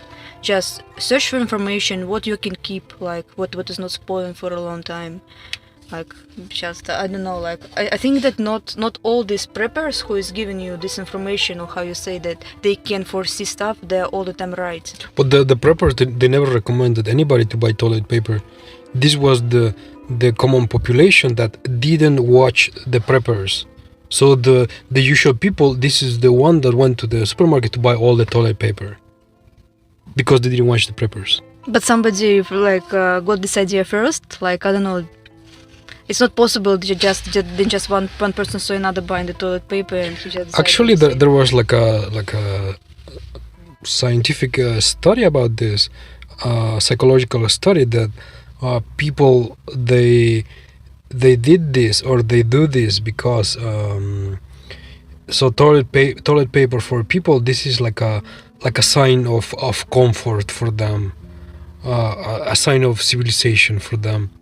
So they go and they try to get this to keep themselves like comfortable or civilized in case of a future catastrophe, according to this study that they made, some scientists. Okay, this is very interesting information. And what is? So do you agree or not? The toilet paper, does it give you comfort? This is difficult question. Like, you know, I could survive without toilet paper and the apocalypse. This would be the last thing what I would be caring about, dying from hunger, you know. Like, I mean, that this is just very strange choice according to me. But your explanation, it's interesting. I don't have a reason to argue with you about it. You're very funny. Okay, so we are very close to everybody starting to panic, like everybody, because so like supposedly by summer, like let's say August, supposedly by August it is the time when the real shortages will be like very visible for everybody. Like you will go to the supermarket and you could see the empty shelves with no pasta, no rice, no sugar. Like yesterday, several sugar producing countries, they started to put export bans. Like Brazil, they are not going to export any sugar anymore. So the next shortages are going to be about sugar. You will not be able to find sugar, for example. So what do you think people should start doing right now? To start buying sugar and potatoes and pasta, yeah? No, it would be reasonable to make some reserve, but not just to get crazy about it. Like just. I mean reserve, like to start like a stockpiling stuff, like put in your shelf something. No, for example, what for do you need sugar? Yeah, like reasonable in case you're not eating it like day and night. Yeah, you need it for cooking. Yeah, just. You need it for food preservation, like a lot of this, to make jams, jelly, What else? For baking, also for baking, you need like a lot of sugar. So you just this is what I'm talking about. That you just have to put in your mind that you have to be rationing. So like in case you're drinking tea with 5 spoons of sugar, yeah, like you will be not able to do it. But you can have some sugar just to make some jam or something like something what you could keep for longer time. Not for luxuries, but for everyday usage. Yeah, like some extra. Why not? Instead of 1 kilo, get 2 or 3. No, well, for daily usage, like everyday usage, yeah, you could say that for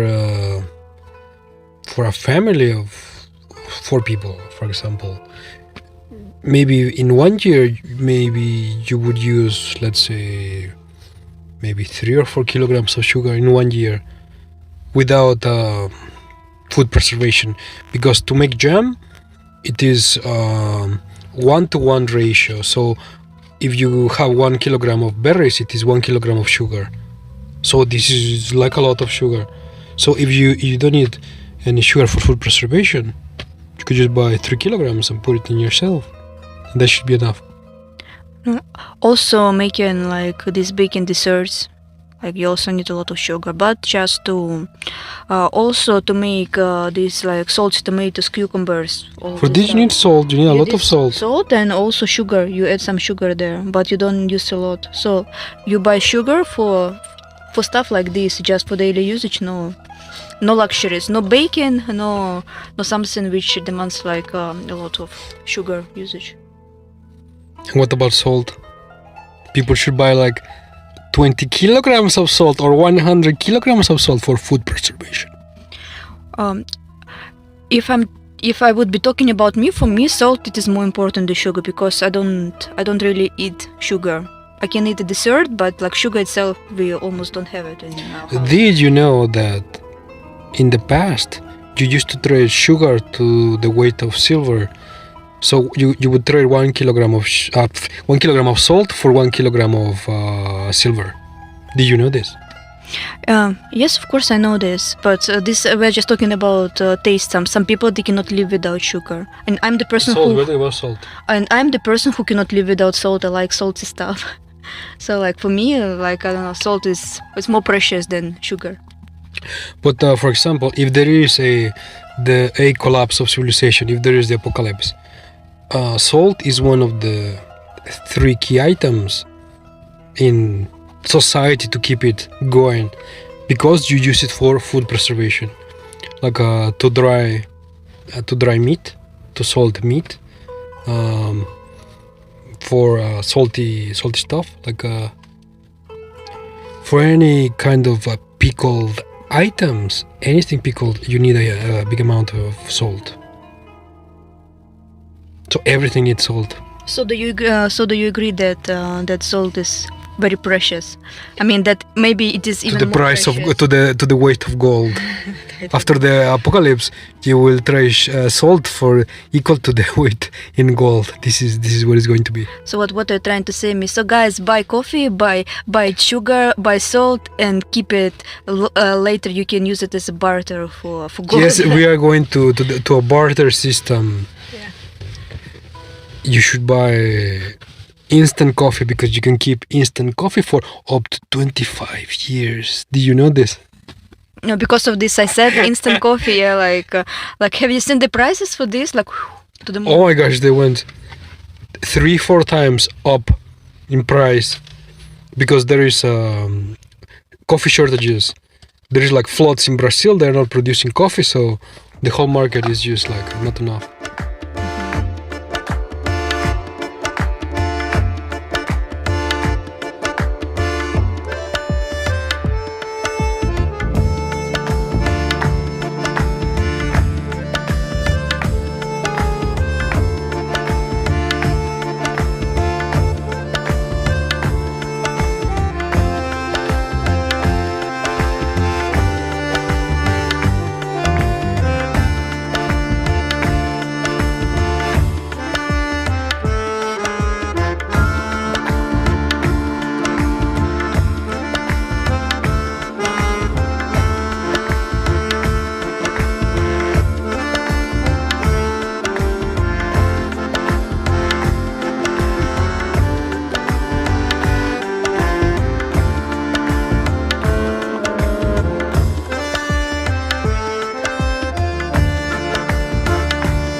Welcome to the Polar Homestead.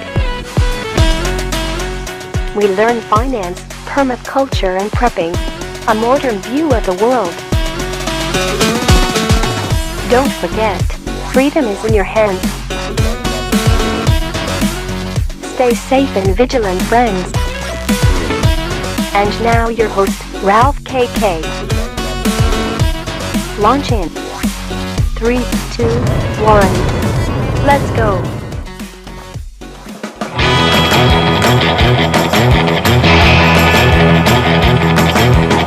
Welcome to the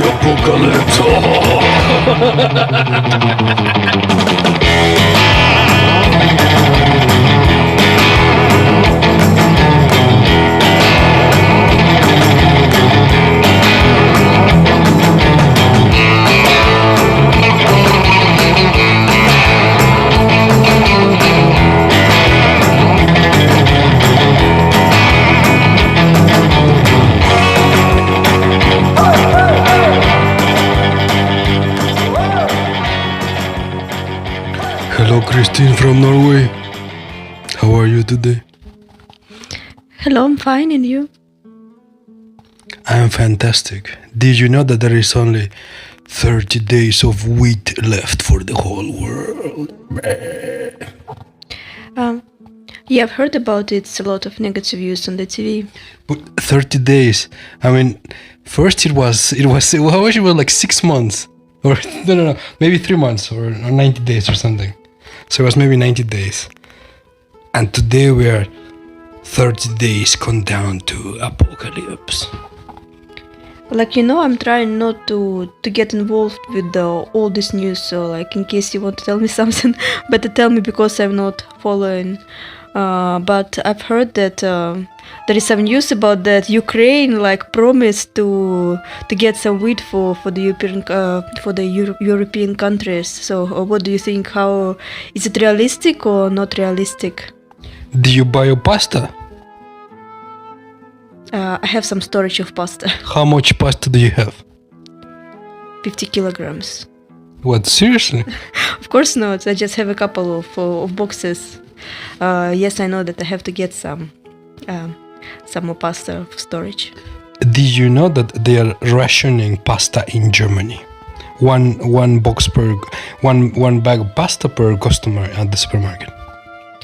Yes, and then it means that the price for pasta is going to go up.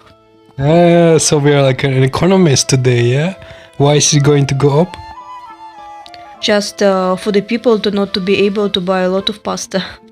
And supply and demand.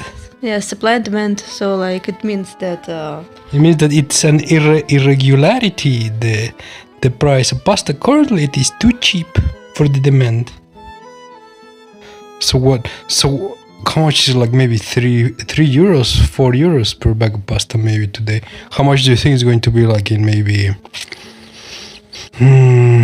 by December, let's say? How much the one bag of pasta is going to be by December? 30 euros, bam. No, but I mean, come on, seriously.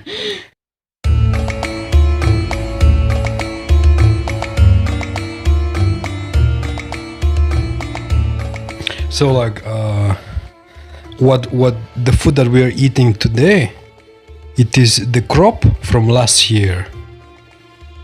And this year, the crops from this year worldwide, they have been like very bad because there is all this let's say global warming, the bad weather everywhere. It's making the difficult for crops to grow. So like this year we are way below to what we produced last year worldwide. So there is a whole lot less food. That's not even counting the crisis in Ukraine, that they are not exporting food, and that's also not even counting that there is not enough fertilizer for people to buy, or the fertilizer is like too expensive, and the farmers, they cannot afford to buy it. So let's say maybe we have maybe 30% less food, maybe more of what we had last year, and it could even get, I don't know, to 50% less than last year. So what I'm trying to tell you is that the real crisis, it is not happening this summer or December. The real crisis is going to be like next year, like next summer or Christmas to 2023. Because what we are growing today, it is like really bad compared to previous years. You also forgot to mention that the prices for fuel, for oil, so it also... Oops, that is terrible. Oh my gosh, imagine.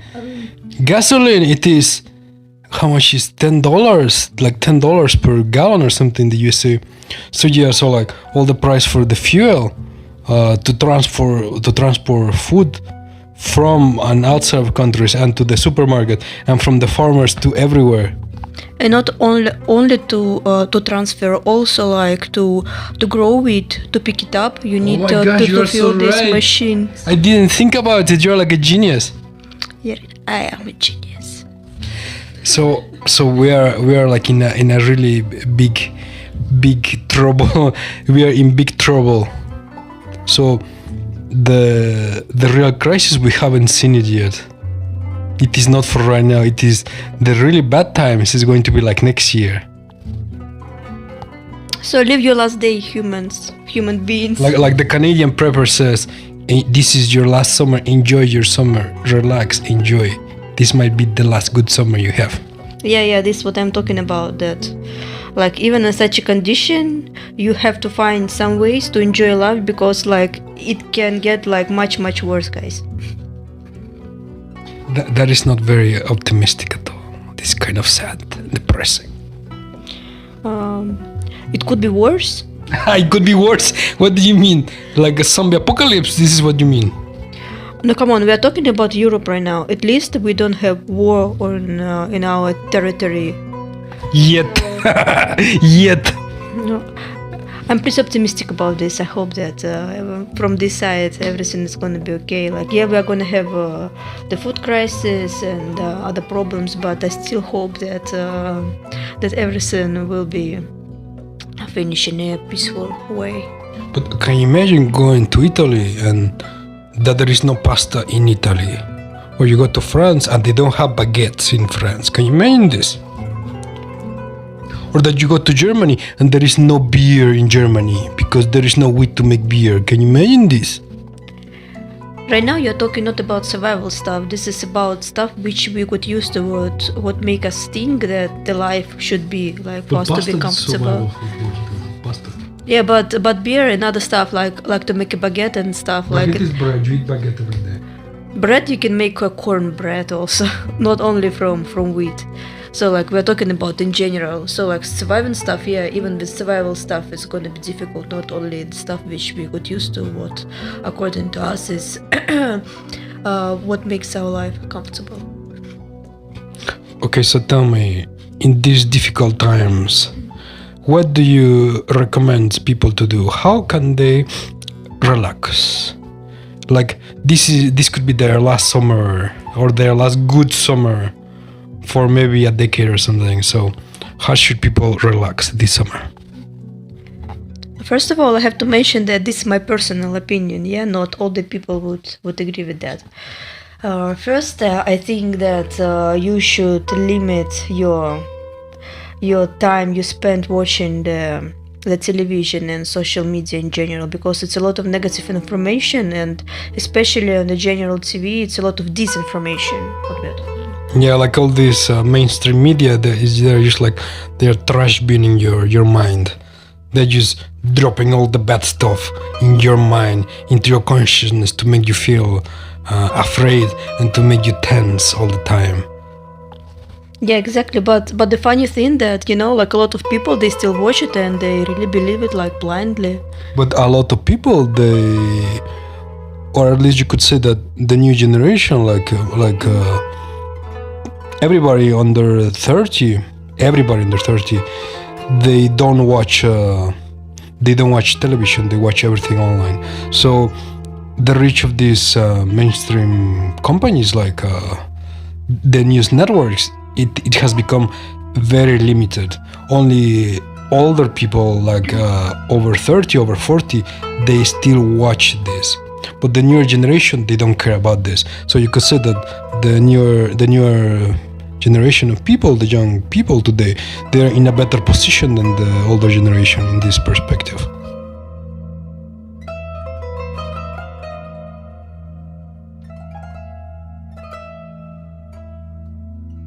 Yeah, sure, but still, like, I suppose at least once a week they're watching CNN or something. Don't say the name of the evil corporation. This is the name that we do not name. Okay, this is Voldemort. Okay. Yeah. Okay. I will not mention any evil stuff. So what are we talking about? How to make your No, we're saying about not to watch the mainstream media and to get away from the devices, whatever. Yeah, and in general, I'll just spend less time with this social media stuff because, like, this summer, this is time when we really have opportunity to meet with our friends. So you're following the advice of the Canadian prepper. He said that you should go fishing. This is a good idea. I don't like fishing that much, but yeah, like, why not? Like to go into nature, go make a picnic in the forest or something, yeah? Actually, I was talking about meeting with the friends, but yeah.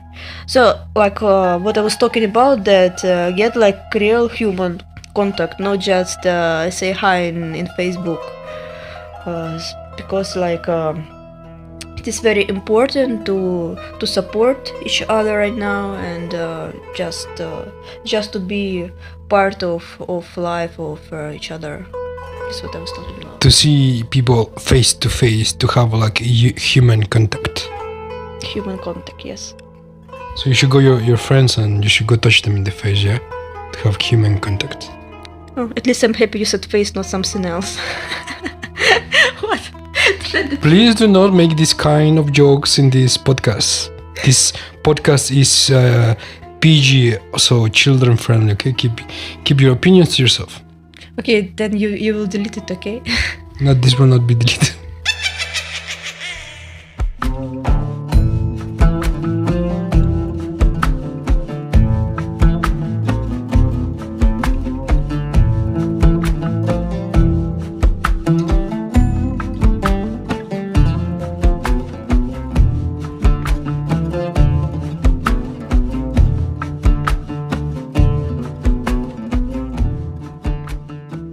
So what else?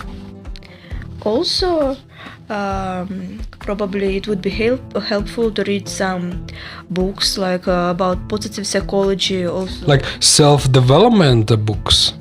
self-development books, also probably books about self-protection. Wow, self-protection, like what? Like martial arts or what? Yeah, why not? Wow, do you want to be a ninja? Like not obligatory, like anything like extremely difficult. You can do wushu or something like this. Wushu is difficult if you didn't know. But this is not like I don't know, like taekwondo for me, for example. I suppose this is very individual. So martial arts, even yoga, you can read books about yoga and practice it. Okay, so self-development. To improve yourself. To improve yourself in all the ways. Let's say to improve yourself in all the ways. You can read books about economy also to understand the situation better. Just when you have time. If you understand the economy, you will feel very depressed to what these politicians they're doing with the country and the economy. They're just destroying it. So it's better for you not to know about the economy or economics. You can read books about cryptocurrency. Also, it is better for you not to read about cryptocurrency, because if you understand about cryptocurrency, you will understand so you will understand what the illusion and fake the fiat system is. It is all the time very, very good just to good to know, just to understand But if you understand, you will get depressed.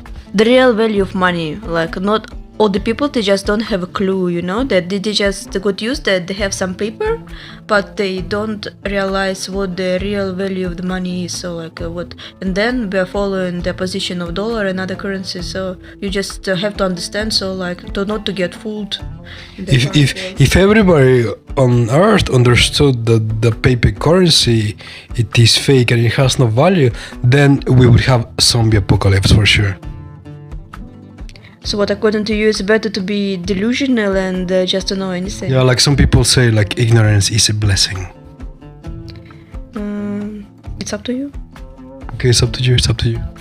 Okay, what else? Yoga, do you say? Yeah, you can not only read books about yoga, you can practice yoga actually. Myself, I really like to do it. It let me like free my mind and also get free your mind. Wow. reach something bigger. So I suppose in the current condition it's like really valuable knowledge and practice. Okay, what else? Also, you could just do some meditation and learn how to stay positive and or at least neutral in this very stressful situation. Meditation. What kind of meditation are you talking about? You can practice Zen meditation, for example, or just positive visualization, and you can practice mantras. Wow, where can you learn all of this? Where? Yeah, do you sell any books or something yourself? Myself not, but I know a lot of YouTubers and just books from the professionals in this area. So I'm not pretend to be professional in this area. So okay, which books, which master would you learn from? In case we are talking about YouTube, the most the favorite of mine is yoga with Adrian. Wow, yeah. Best one, I suppose. And the books, I prefer books from Indian masters. Like just sorry, I cannot pronounce their names and you don't remember them. I just have it on my bookshelf. Okay. So in general, your idea is to relax and forget about the world. Is this right? It is not completely right. You just have to free your mind to see the clear picture. When you see the clear picture, you don't panic and you can get through this and just live through this without panicking. Continue living in the current condition, just adapt. And with these skills, your adaptation will be not that much harsh in case you will be just panicking and not knowing what to do. So all the skills, yoga, meditation, reading positive books, and etc., will help you live in the current world. What about food? Do you think that eating like healthy food, does this influence your state of mind? Of course. From my experience, I can say for example, the less meat I eat, my mind is clear. I still like to eat meat from time to time, but you're just feeling like I don't know how to explain it. You just have less polluting thoughts, I would say. Wow, so you're a vegetarian. Are you against meat? I just said a second ago that I still like meat from time to time. So are you proposing people to eat insects instead of meat? It's up to you if you want to try. Myself not, thank you. Like in case I want to eat meat, I will get like a one piece, but really good quality. Maybe it will be expensive piece of meat, but like very very rarely, yeah. But do you know about the WEF and about Agenda 2030? That you're not supposed to eat meat because... About the Great Reset. Also, they were saying that they were planning to put some medicine or something for people being not to be able to digest meat or something. This sounds too much of a conspiracy. Probably. Actually, like I said, I'm just not getting involved with the not necessary information for me. Well, according to a little bird on the internet, they say that they want the population to stop eating meat altogether. No beef, no pork, no chickens, and they want you to eat either insects or fake protein, so like protein grown in a laboratory, and they want to make this fake protein like look like real steaks or like real burgers or like real meat somehow. So in general, according to the rumors, they said that the governments of the world, they want you to stop eating meat altogether, because according to them, this is good for the environment if you don't eat meat. What I think, even with all these rules and limitations, yeah, rich people, they will be able to get a piece of meat for themselves. Of course. But like the people who is just buying food right now, like in like cheap food, yeah, what they so called meat, it's already not a real meat anyways. It will be just more and more and more. So right now, in case you're buying yourself like a burger somewhere in a cheap place, you really think that with the current prices it is real meat there. Don't make me laugh. But anyways, like I said, they just want to take away the right of you for you to eat any kind of meat. So like will not have the right to buy it, and also you will not have the right to have animals for your own consumption or whatever, because they want to implement like some kind of a carbon tax system. So if you have animals, this would reduce your carbon credits, and it would be like so expensive that you would not be able to have animals, something like this. But in general, they want to take away the right for you to eat any kind of meat. So what are you asking in this case? Would I eat insects, or what is the question? What do you think about this? Do you think this is true or not? Do you think this is right or not? Like, should the government be deciding for you what to eat? Actually, some people, they need meat just because of their health condition, you know? Like some people, they just cannot live without meat. Not because they just desire, like this is their greatest desire. They just need this iron and other stuff. They just cannot live without this. Yeah, like a doctor would tell you just to take like iron supplements or like some vitamins or whatever. Of course, this, they can do it, but I don't know. Like, I don't think that they can forbid you to grow animals for yourself, for example, to get meat from them. Just watch them do it. Like all the predictions from 10 years ago, like the conspiracy theorists, that they were saying that they were going to do this and that they just did it like right now. So what you say that, oh no, it is not possible that they will just take away your right to eat a beef or to grow your animals, whatever. They will just take it away somehow. Who knows? I already tend to believe like any of these theories, because like I just sometimes just thinking that, is it a joke? Like all these people who put these laws, like are they okay in their head, in their mind, like to what they decide? I don't know. I just don't have any answer to your question. You sound depressed already. Are you already starting to understand reality? Oh, sorry, I just like my Argentinian piece of steak, and I'm not ready to say no to this. So you are one of those people who cannot stop eating meat ever. I'm one of this person who will gather some extra money in case I'm able to buy it once a year, just to taste it. I'm a person of taste. I just don't know. I don't like to limit myself. I just like to try stuff. You just like to experience life. Yeah, exactly. I like to experience life. Life is too short, guys. We have to live it. Okay, so do you like to drink wine? Which wine do you recommend to people? I'm a fan of wine from Chile. I know it's fruity. It's very flavorful. Also from South Africa. Wow, with some of this wine from these regions with a nice steak on the side, yeah. Oh, yeah, exactly. I'm already like, With someone like chimichurri sauce or something. Yeah? yeah, exactly. Or also like some white wine with the piece of baguette and brie, like with fungus, cheese with fungus. And what if with Agenda 2030 they take away the right for you to eat your cheese with fungus? I'm gonna be very depressed. Okay.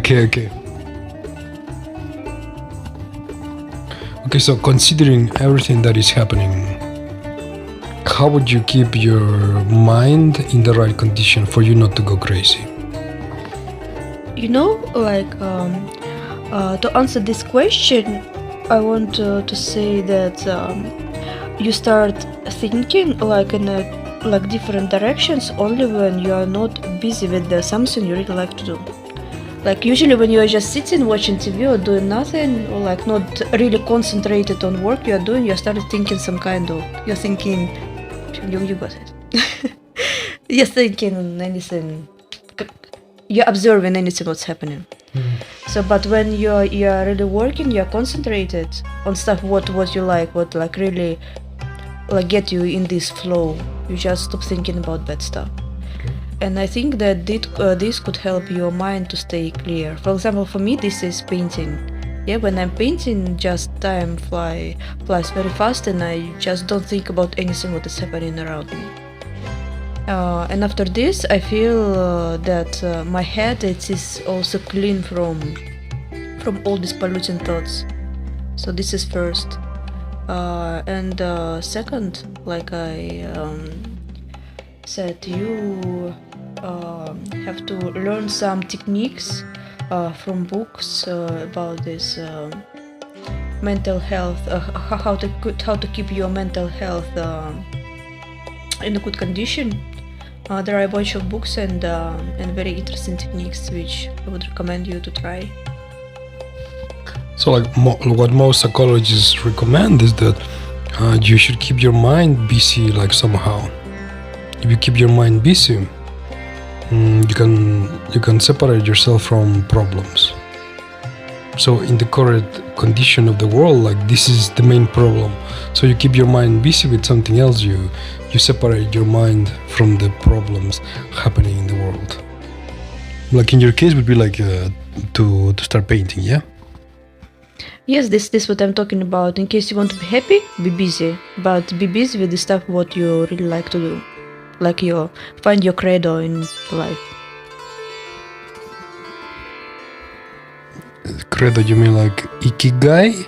Like in Japan? Ikigai? Yeah, exactly. I just forgot this word. Yeah, this is what I was going to say. Okay, very well. This was a very interesting conversation. It is time to go outside to fight the zombies in the apocalypse. I need to go outside to the shop to get some supplies and to go back home. Good luck to you. Look for your pasta. Get your I storage. need to go collect my pasta in the supermarket outside in the world which is filled with the zombie apocalypse. Okay, say goodbye to everybody. Goodbye, everybody. Stay safe and stay positive. And be close to your family. Right now, it is really time to support each other and to be very kind to each other. Good luck. And? What? And? Stay safe? Your catchphrase. No. I'm not gonna say. Your catchphrase, the way. I won't say.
Color Homestead.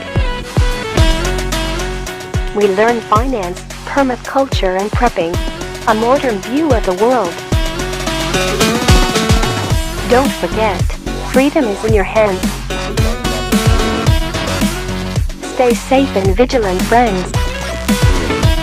And now your host, Ralph KK.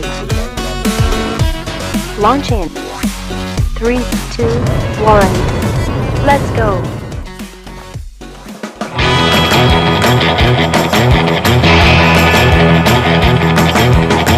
Welcome to the apocalypse.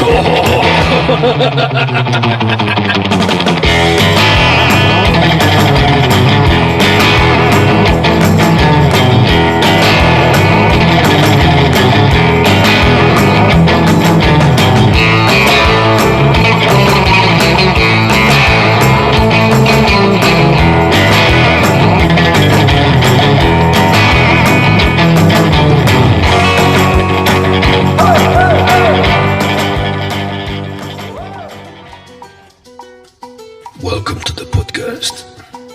With me today, Christine from Norway. Hello, Christine. Hi guys. Hello guys, hello people. Very good day to you, good people. Are you okay? Just in a good mood today. Okay, so how is your summer? It's good. Summer is finally here, but we have a very rainy day today. So like I cannot enjoy the sun, and but still I like the weather like this. But you're like your skin, it is so white. If you have like you get like some sun, you turn red. Yes, indeed it's like this. I have to put on the sunscreen on my skin constantly, even if it is cloudy. Yeah. Yeah. Yeah. And how is that possible?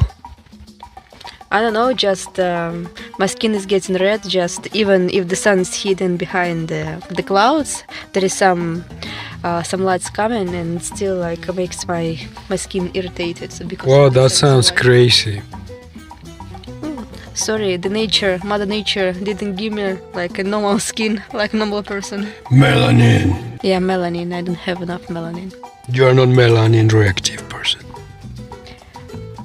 I'm red hair, no melanin, like a lot of red hair people, they have this problem. So the ginger nation, they are allergic to the sun, yeah? I guess so. Also, I suppose my grandparents. Yeah, it was my. I suppose it was my grandma. She also had like super white skin, and every time she went to South America, the sun there is like very bright and it's like very hot, yeah. So every time she went there to South America, she would just go outside like 10-20 minutes, and then she would go outside like white, like usual skin, and then 20 minutes later she would just come back like red, entirely red, and in pain and crying. Yes, like this, and like in this case, like I just have to find my ways to survive. Like if I'm swimming, I not to put too much sunscreen, I can just wear something light just to cover my body, like for example, and constantly just put a new layer of the sunscreen. So to protect. And you know what we used to say about the grandma when we were children? You know what we used to say? We used to say, "You look red like a shrimp." Why? Because she looked red like a shrimp. Yeah. Maybe before, like you just didn't have such a advanced cosmetic against the sun, I suppose. Like right now, I just buy something like. What were you talking about? Right now, you can get yourself a cream. This is 100 and higher SPF. Wow. Yeah, so like it just completely blocks all the UV lights. So. When I was a child, like 40 years ago, we only used to have up to 40 SPF or whatever. Up to 40. So this is an explanation why your grandmother was red as a shrimp. Red like a shrimp. And we used to make fun of her. And right now you're making fun of me. Thank you very much. You're making fun of me. Okay, whatever. So what do you think about the condition of the world today? Total craziness. Do you think that we have finally reached like the peak lunacy of existence in the human society? I suppose we will be able to answer this question after this will start to go down, because you cannot understand did you reach a top or not, but it's already pretty intense.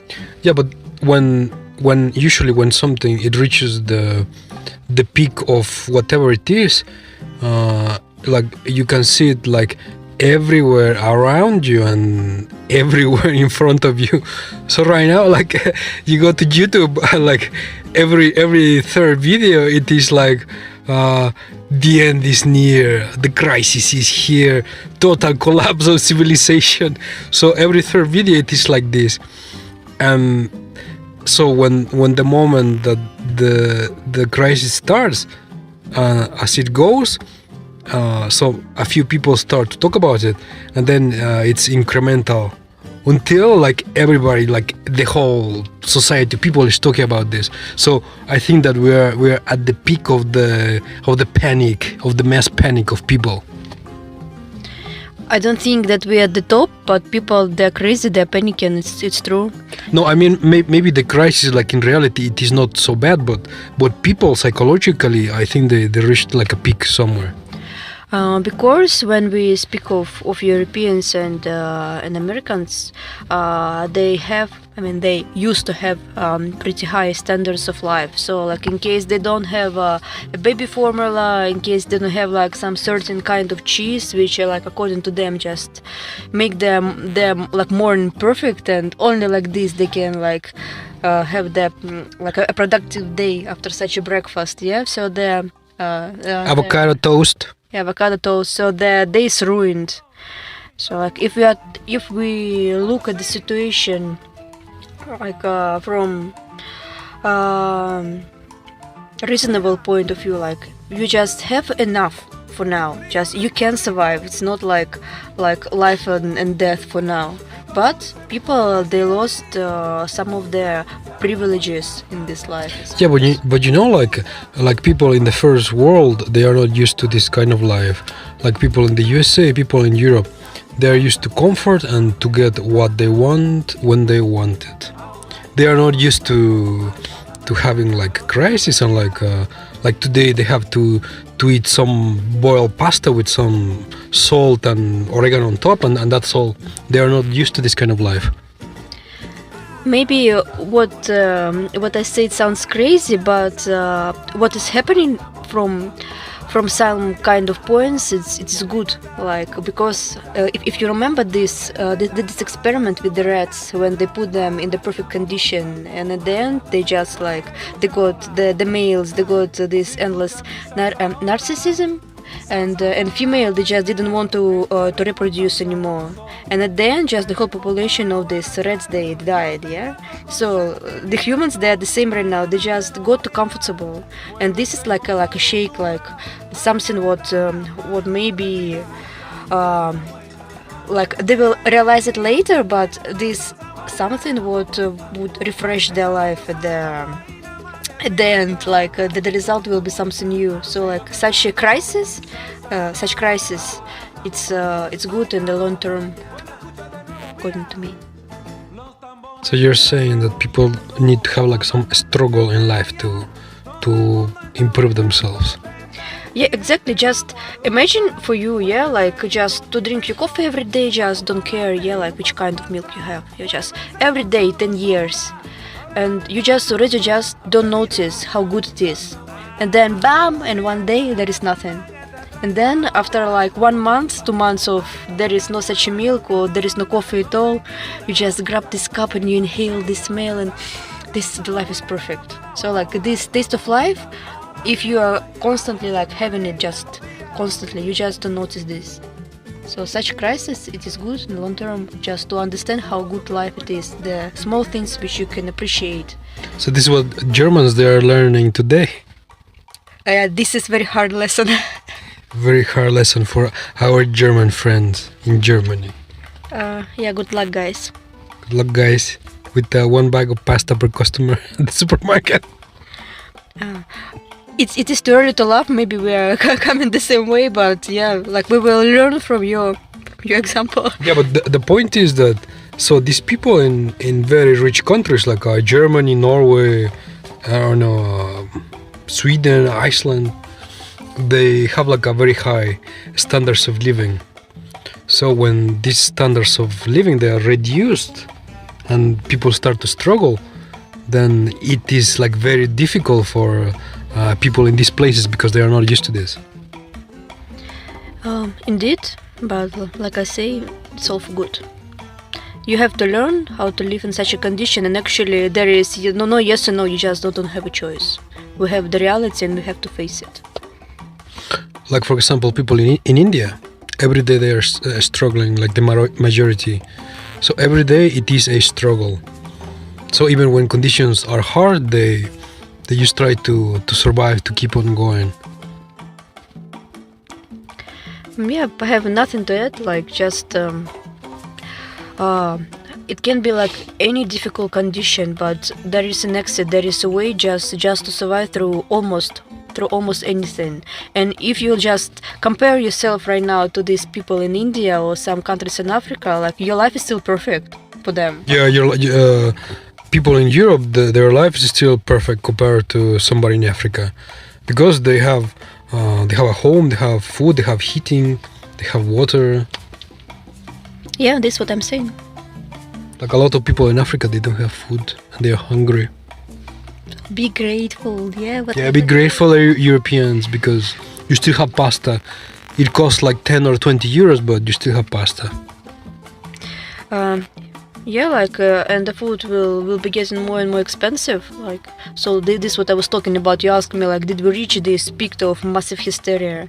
So like, I still think that the prices they're gonna get higher. We still don't know what will be the situation with the gasoline. Yeah. So like, and we just don't know. Like, people they're still like kind of. You know, like who was like J.P. Morgan? They said that the price of gasoline is going to be, or yeah, it was like the price of oil. It was going to be $200 or $300 per barrel. So gasoline would be like I don't know, $30 per gallon. Can you imagine $30 per gallon of gasoline? Can you imagine this? Yeah, this is crazy. But at least for now, like our human rights, they're kind of still respected, like by the government and by other people. What do you mean? Are we going into tyranny or something? Yeah, like in case the prices they're gonna get like very high, just unreasonable, yeah. Yeah, we're gonna have like riots on the streets, like in Sri Lanka, yeah. Yeah, and for sure, like we have to expect that our right, they will try to limit our rights, and so this what makes people behave like not in a very civilized way usually. Like in Sri Lanka. Like in Sri Lanka. So somewhere like in Canada, we're gonna see like normal people like chasing politicians on the street. You know, like people they really change when they face something like they're running from the wolf. Yeah, this is not like the same people like which you would sit like together in the cafe and drink coffee. Yeah, just okay. You wanted to say something? Do you know that? So there has been like several scientific studies about how the brain works when people don't eat. So when humans, when they don't eat for I don't know 3 days, after 3 days, their brain starts like regressing to like the primitive nature. So the longer you don't eat, the more backwards your brain goes. So eventually you end up like a reptilian. So your body is ruled by like primal instincts. So you see food, you attack and you try to eat it because you're like so hungry. Gosh, it sounds too crazy.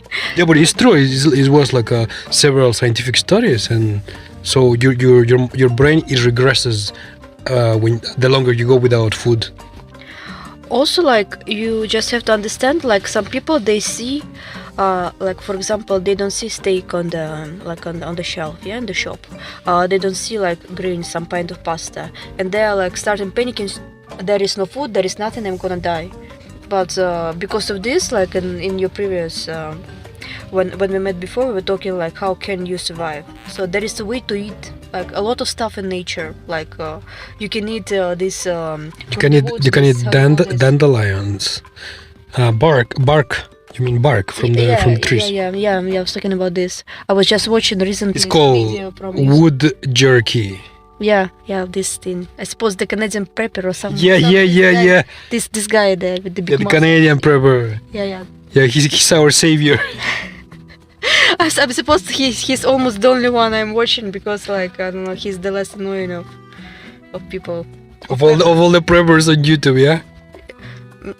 I suppose he's the most neutral and reasonable, because I don't want to start my day listening from some bald guy with the crazy accent. People, we are gonna die! Save yourself! Go! Like I don't know. Like no, it's not for me. Sorry. And what is your favorite prepper guy? Of course, the Canadian prepper. He's the most reasonable one compared to all the other crazy YouTubers which have like a crazy eyes, you know. They start the video with the crazy eyes, and you're like thinking like, should you believe what the people are saying or not, or they just look like too crazy?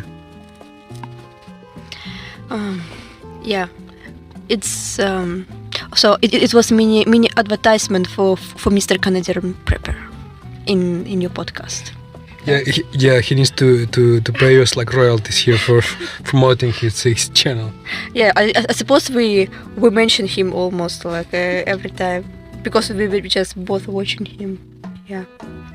So good day to you, Mr. Canadian Prepper. Okay, what else? The bark from the trees, you can eat it.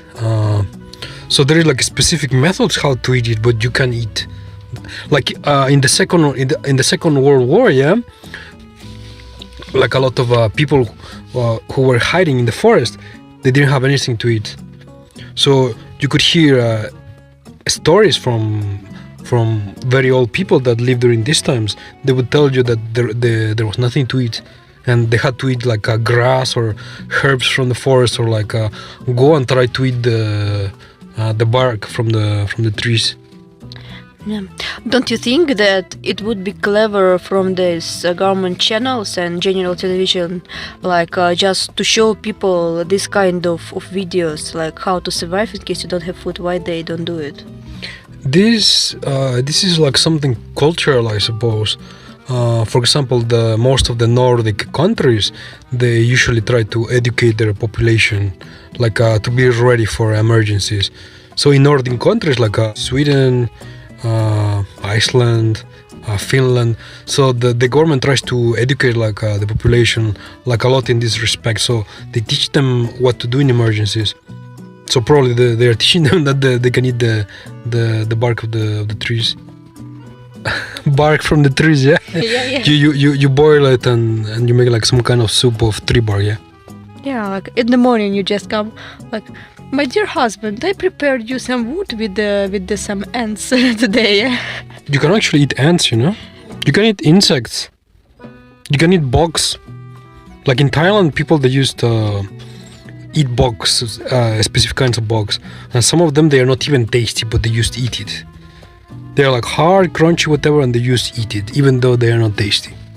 Okay, I trust your word. Okay, you try. You tell me. I've tried them. Bugs, they are like very tasty. The key is that they should be very dry and very salty. Ooh. Salty would like, I mean, you put like a lot of salt, like if you're like making like a dry meat. Stop torturing me. I cannot listen to this. It's too much torture. But in many countries, it's culturally acceptable to eat bugs. In many countries, it is culturally culturally acceptable to eat cats, to eat dogs. Like, but I don't know. Like, this is just different country, different rules. Giraffes, elephants, rats. Yeah. In Thailand, they eat rats. Do you know this? I don't live in Thailand. Thanks. Like field rats, you know, like in the field. Yeah, people did snakes and different stuff. China, they eat everything. Snakes are tasty. Snakes are tasty. Sabes mis sentimientos, siente mi amor. No me dejes sufrir, mamá, quita mi dolor.